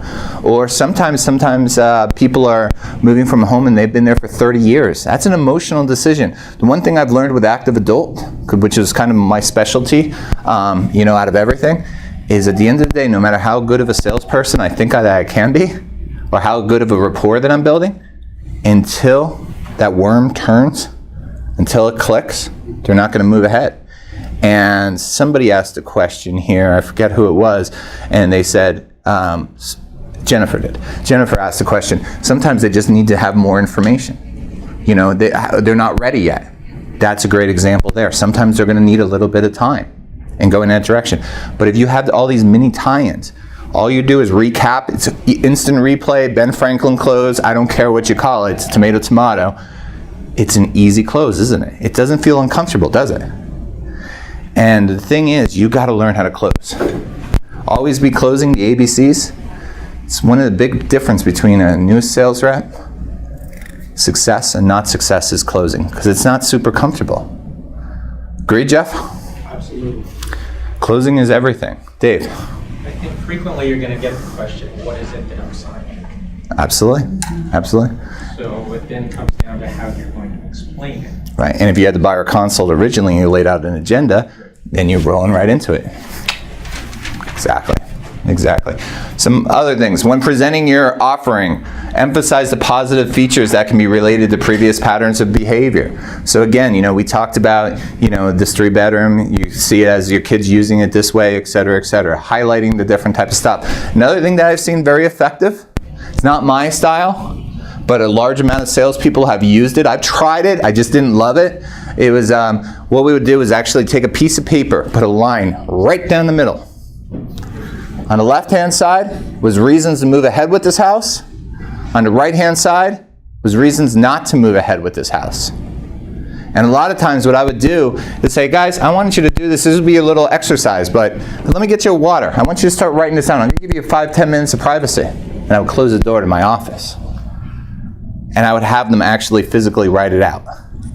And then when I would come back, I'd be specifically taking a look at the negatives, about why they won't move ahead, and I'm addressing those negatives. Is it a misunderstanding or is it a drawback? Is there more that they now wrote down that we didn't uncover because I didn't do a good enough job to uncover everything? And I'm attacking those going right through. The cool thing about that, because that's actually called a Ben Franklin, that's the official, what it is with the line in the paper, is when they leave, they have it on paper. God forbid, if for some reason you can't close that deal, or they need more time to think about it, or if they're putting down a lot hold, or they're just putting down an offer, before officially putting it in or whatever, they have it on paper and they could review it. It's right there, and guess what? Both sides are writing it down instead of just one party. Did you ever use the Ben Franklin, guys? I love it. You do it? I do it for myself at home. and I do for myself. But then I have on the one side because I want to, and that kind of outweighs everything. But I find it really useful in my own life. I do, and as I learned the Ben Franklin close early on, and I use it with clients, so I use it for myself. Yeah. Dave, you use that? I do not. Yeah. Jennifer? But I will. Oh, okay, I'm sorry, Dave. I'm moving ahead on you, brother. You said no. Next, no. You had a very good point when you said frequently what will come up is something you never talked about. Yep. That term buyers are buyers. Because, yep. You know, nobody said anything about a swimming pool. Yep. Until you finally found them 2 houses that were exactly what they wanted. And now they say, here's one. Yep. Jennifer? Yes, I have used it, and like David said, it's often something that maybe they haven't told you or I haven't found out. Yeah. Vince, you use the old Ben Franklin, man? Yes, but also it's a good thing, husband and wife, first buyer consultation. Hey, tell you what, you guys write down top 5 things, and that's a good icebreaker, because if 5 things are different on both sides, you're probably gonna have a problem, but you're setting an expectation first before you're out looking at 16 houses, and they're all opposite pages. Hey, Jane and John, write down 5 things that are most important, and that way you can get them on the same page, you know? Ben Franklin or Thomas Jefferson. Exactly. No problem. Thanks, Vince. Absolutely. Another good one is when you last moved, what positive impact did that have on your family's life? So a large amount, I've used that as an opening discussion a couple times on a buyer consult, you know? So last time you guys moved, what positive impact did that have on your life? Tell me about the last time you moved. Well, the thing is they moved for a reason, right? And they've been at home for X amount of time to have some memories. It's a positive, it's yes selling. Well, we made new friends closer to work and my life became easier here. Recap all the benefits of the day. Draw out any remaining objectives and misunderstandings. Make sure you covered everything and you leave it on a positive note. Okay?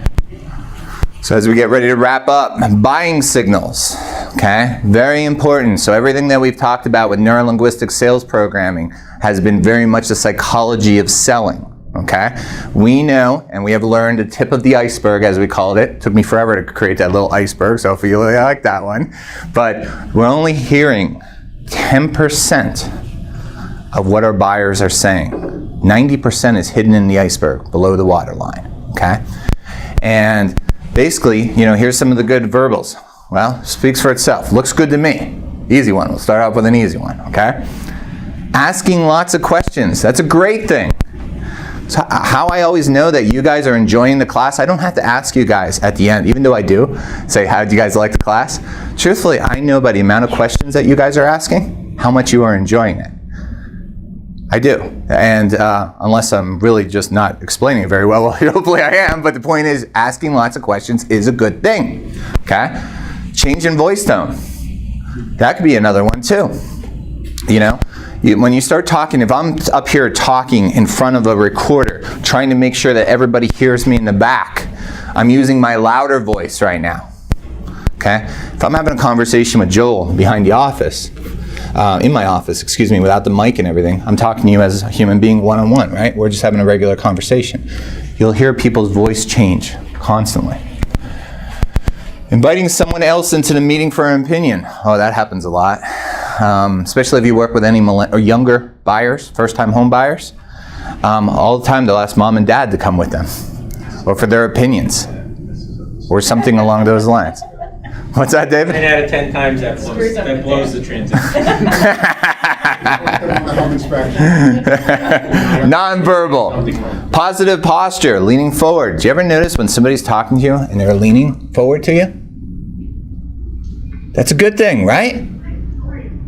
Think about it. You probably don't think about this very much. But if somebody's talking to you and they're leaning forward, that's a very positive thing. If somebody's cocked back, arms backwards in the back of their chair, they're almost kind of standoffish, old b-boy style here, you know what I mean? They're kind of like chilling in the back. Okay? Yeah, a little Cool J thing, you know? What's that? My Kango. Concentrated attitude on you. They're looking right at you. Right? You know you've communicated with them and you know that you have something going on that's very good. Looking you straight in the eye, right? What they're not doing is having a conversation with you, Joel, going, yeah, Joel, and this house is 4-bedroom, 2.5 bath, 2-car garage. It's a great friggin' house, man. And no contact, no communication. They're concentrating right on you. Slow head nods. Speaks for itself. You guys do this all the time in the class. You guys may not be aware of it. Some of you guys do it a lot more than others. Yeah. You do it all the time. You're doing it right now. You're mirroring me. You got it, Joel. Say yes, Dave. Absolutely. But people do that slow head nod all the time. Extensive pupil dilation. Now I'm getting a little too specific. I cause that to happen. But when I'm talking to somebody straight on, my eyes are bigger when I'm looking straight at you, aren't they? I'm looking directly into your eyes right now. Your eyes are concentrated. That's serious, Dave, when you look at me like that. Yeah, Joe, I love you, buddy. That's right. Buyer possessiveness, holding on to a brochure or sample or reluctant to let it go. This is an old trick that we used to utilize all the time. We used to do back in the day, 20 years ago. We used to do all these cost estimates, and we would put in like the model and all the options they wanted in a model when I started a new home sale side. And all the time we'd give a carbon piece of paper. It shows how old I am, okay? It's like this old carbon piece of paper, and we'd give it to them. And a lot of times what I'd be doing is writing on the regular piece of paper, and I'd say, hey, can I have that carbon piece of paper just to take a look at it, make sure that I have that written on there so when you take it home you got it? No, I want to hang on to this. No, I'll give it back to you, I promise, okay? But they start saying, well, our home, if we moved into here, in this home, we can do in the backyard. We can put little Johnny upstairs. I think Sarah would like to be downstairs. They see themselves. They see themselves in it. It begins to make sense. Okay? And it's the same thing as we've talked about, again, blending of a large amount of the classes, but for those who showed up to showing agent training, when we go and we show a home, what do we never do? We never walk up the stairs and there's bedroom number 2. We don't call it bedroom number 2, do we? Here is bedroom number 2. Here is bedroom number 3. You know your clients, right? Because you're representing them. I'm pretending that I have some buyers here and I'm taking them out to see a home. Well, little Johnny, would this be Johnny's bedroom or would this be Sarah's bedroom? How about this room? So this would be Sarah's then, since that's Johnny's, right? You don't say, this is the kitchen. No kidding. Very good. You get $2 for that, ladies and gentlemen. That's a kitchen. Very good. That's called a wall right there, and that's called a door. You're really good at this. That's a real estate agent from back in the day. Welcome to your kitchen. Now, who does the cooking in the family? Okay. Maggie, you do the cooking in the kitchen, cooking for the family? We split it now. Ah, good girl. Good job. Now, do you make any certain type of dishes? Are you like any ethnic dishes or anything specific? I think I'm a great soup maker. Soup maker. That's pretty cool. That helps a lot in the winter time. Okay, so how does this kitchen work for you for soups? See what I'm doing? You're creating, by you going into that house first and pointing out how they fit into that house, it becomes part of them. You don't go in there and go, this is the kitchen, this is the dining room, it is nice, move to the next room. We're not robots. Like a tailor fitting a suit on a guy. Exactly. And you ask each and every room what's going on with it so they could start feeling possession. This is the psychology of selling. This is what it's all about, okay? And this is a good time for you. A lot of people say, like my last organization I was in, they said, my division president, he used to always get on my butt and tell me I shouldn't be teaching this until somebody did about 14, 15 sales transactions. And I'd say, no way, you're absolutely wrong. Because the point is, if you get into the habit of start doing this stuff early and reading nonverbal communication, it becomes a habit, right? And again, even if you only pick up a little bit of this, because I cannot teach this entire thing in an hour and a half segment of this, but there's many things online to kind of check out. But again, just understand the body communication. Take 1 or 2 things and concentrate on those 1 or 2 things, even if it's this or them looking up to their right or leaning forward, whatever. Just utilize those step by step. Jeff? If you have the kids with you, send them upstairs to pick out their things. Absolutely. Good job, Jeff. Absolutely correct. That and they fight, it's all very good. So if I take him up to the bedroom, little Johnny, we'll call him, okay? You walk into the room, there's little Johnny running around. What's your opening line to little Johnny? This is your room. Yeah, and what else? I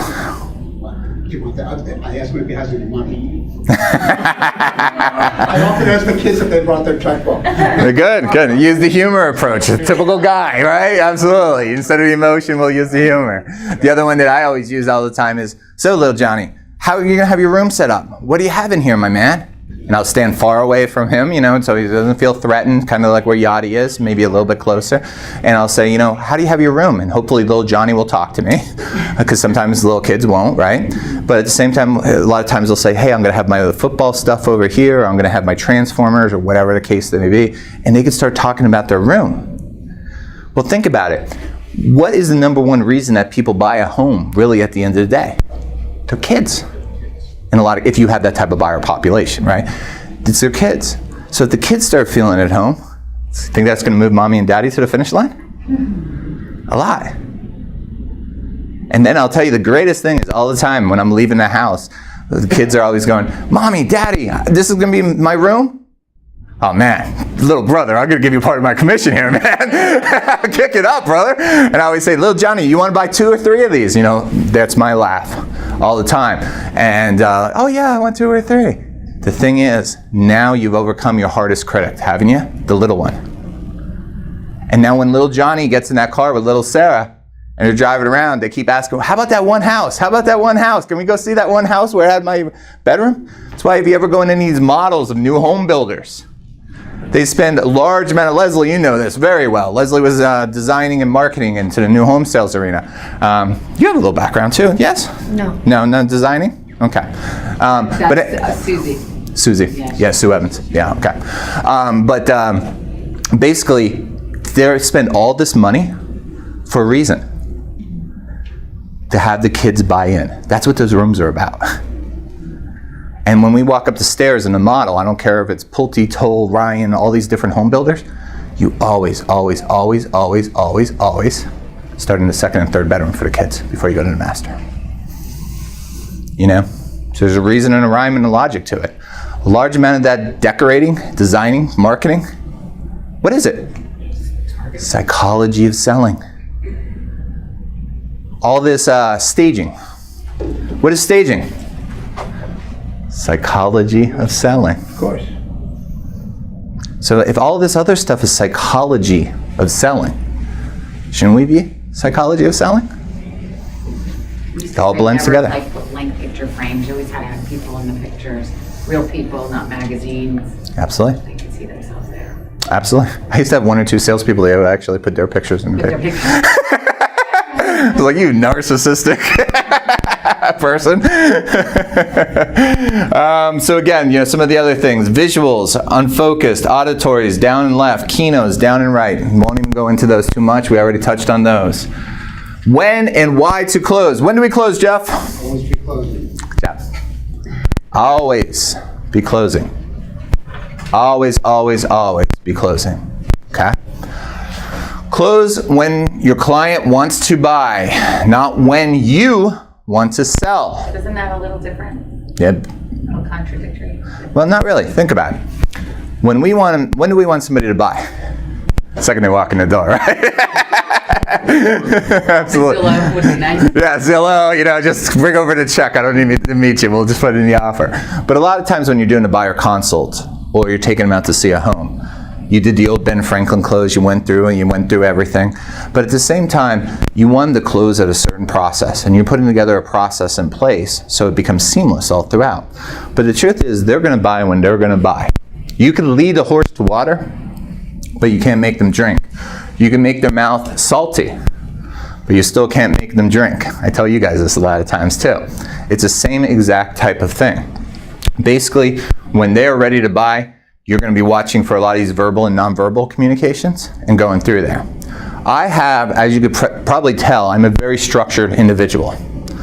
The way I do my buyer consultation is almost exactly the same every single time, over and over. The way I teach my classes, it's really not much different. I teach them in a very specific style.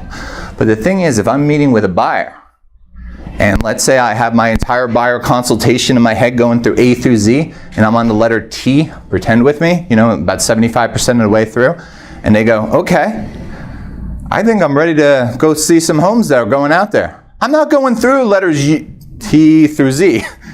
And wait a minute, sorry, Leslie, you cannot purchase yet. I must go through my buyer's consultation. I must finish this. When they're ready, I'm ready. Yep, exactly. The best time to close is after successfully handling an objection, okay? So we used before with Vince the 4-bedroom, you know, and we went to the 3-bedroom design with the finished basement and the pull-out couch.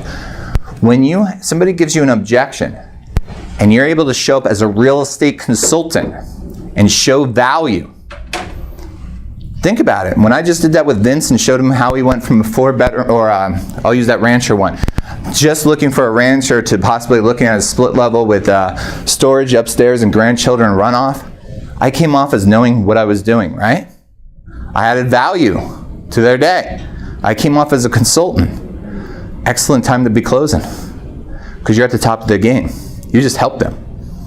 And all the time when and I'll use that with Vince, who stepped out of the room, but when Vince said, oh yeah, you know, I would definitely consider that. Well, Vince, that's why we're real estate consultants, my friend. We're here to help you. That's why I'm your agent. And this is why people always, 70% of my business come from referrals. See how I'm doing that? Blending it all together. Expect to close a sale a minimum of 3 times each sale. Okay? The nice thing is what we're teaching you today, the main focus probably that you got, is as many tie-in closes, right? You heard it from Jeff, you heard it from Vince, you heard it from me. The whole thing is you're doing all these mini tie-ins of, so we were talking about, Yadi, that you wanted a 3-bedroom, 2.5 bath for these reasons and for your kids to do that. Is that correct? Yes. Okay, and then when we go into a bedroom, or we go down to the basement, for example, okay, so we talked about the finished basement. Now you get to see what the finished basement looks like. Now, where would you put a couch down here? How would you utilize this finished basement? Now, with that couch, can you use that for a pull-out here for when your guests come over? You know, I think Vince used his father, or whoever it was. Yes. I'm closing them right there a second time, aren't I? The point is, by going through this entire process, you're closing a sale at least 3 times. You're closing it sometimes 10 times, sometimes 15 times, right, guys? The thing is, what you don't want to do is, in the old days, we used to have what's called order takers. Vince called them features and feature dumpers, feature and benefit dumpers.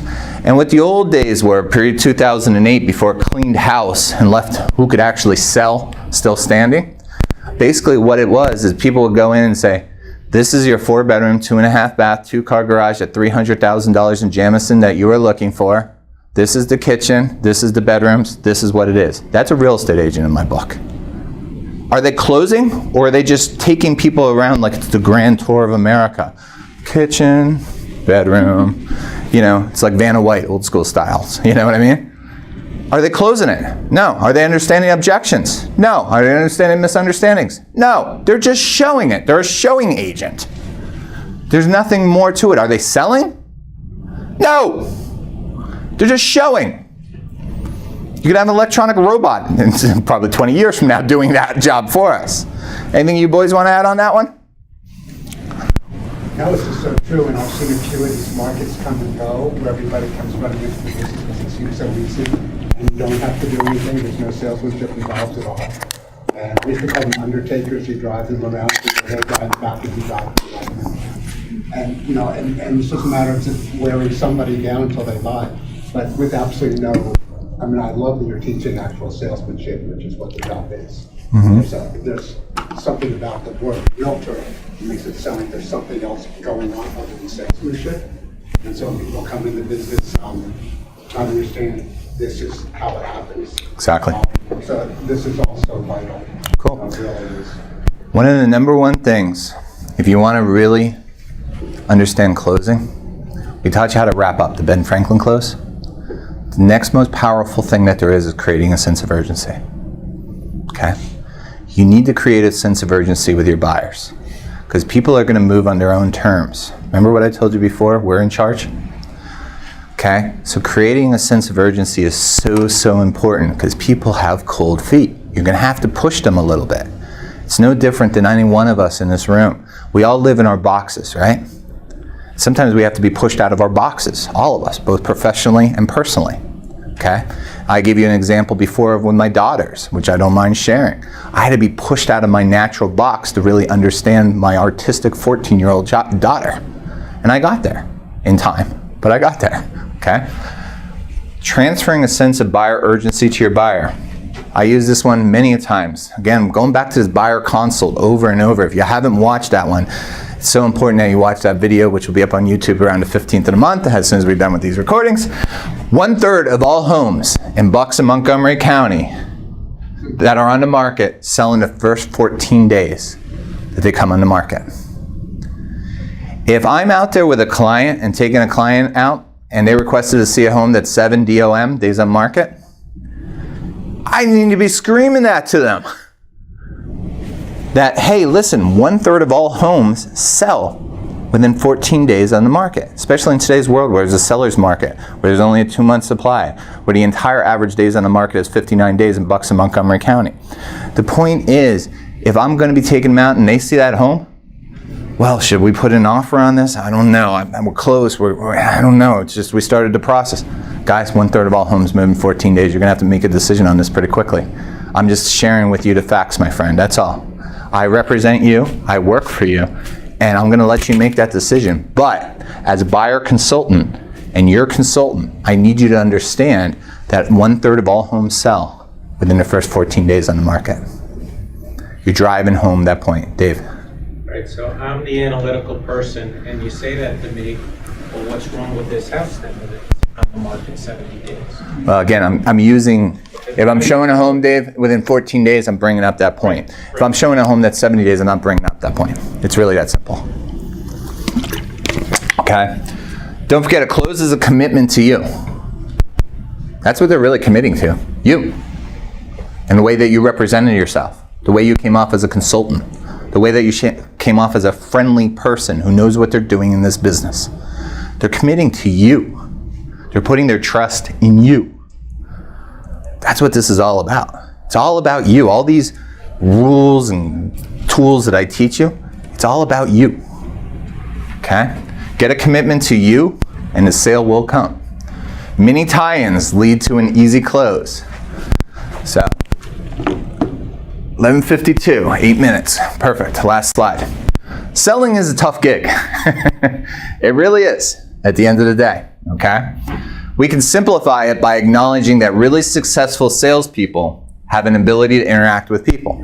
That's why we're all in this business, right? We all want to help people. We all like working with people. If not, we'd all be in a different profession. Okay? Positive interaction begins and ends with positive rapport and truly understanding your customers and their wants and their needs.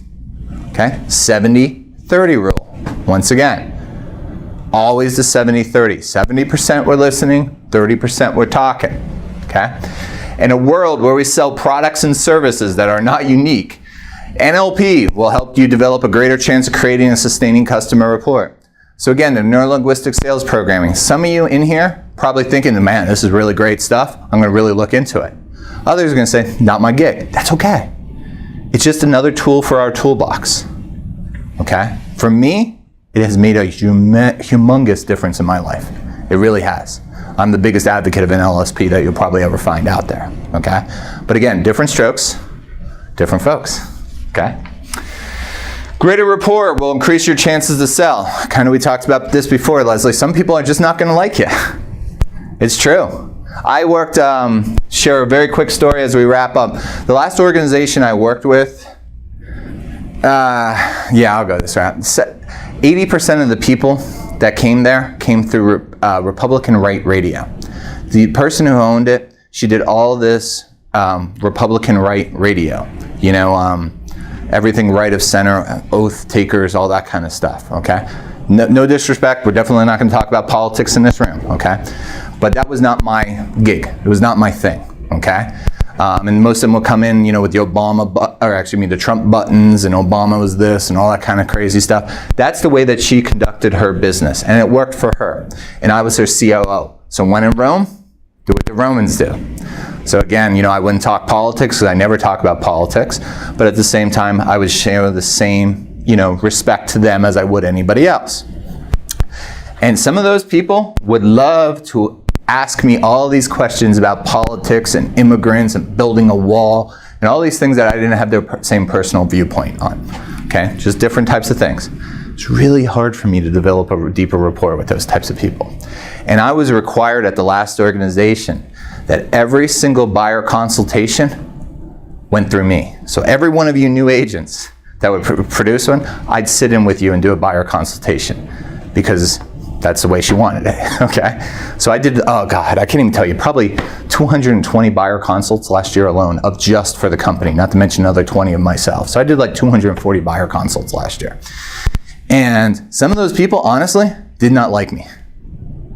They didn't. And I'm thinking to myself, yeah, you know, I'm a Green Party supporter. This is really gonna go great. You know what I mean? And I just couldn't hit it off. Some of the stuff they were saying, I was biting my lip like you know, and they were making comments about African American, you know, all kind of stuff I don't agree with. And, you know, it was hard. But you know what? Sometimes you just got to bite the bullet and hold your professionalism, but just stick with business and go into that, even though you cannot build it. And a couple times, Leslie, I was like, I can't wait to get this guy. One guy actually came in with a loaded gun. Yeah, you know, anyway.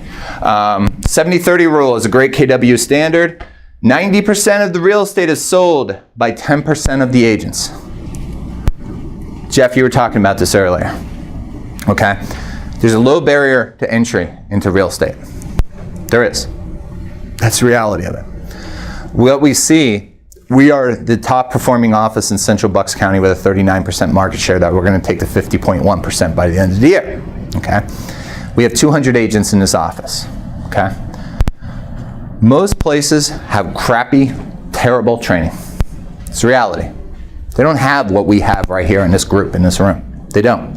You're thrown to the wolves. Throw you against the wall, see if you stick for a year, and they don't get to know your name. Very common, right, Jeff? That's the way it's done at most offices. Okay?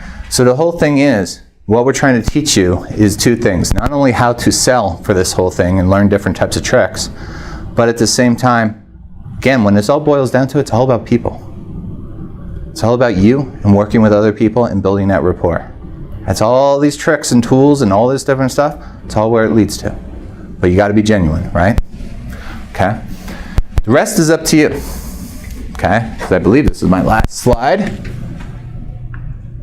Oh, okay. Well, we're not going to have time for money-making exercise today because I ran out of time, but that's okay. But basically, the whole thing is when you leave here today, and I'll say it again, I've said it to every single one of these videos, it is not me being up here in the class. You're going to remember 5% what I had to say statistically. You're going to remember 30% of my stories. You're going to remember some of this type of stuff. But all this type of stuff that we talked about today, there's many people. What do we have? 4, 5, 6, 7. 12 people in this class, plus 2 that have come and gone. So we have about 14 people in this class. Feel free.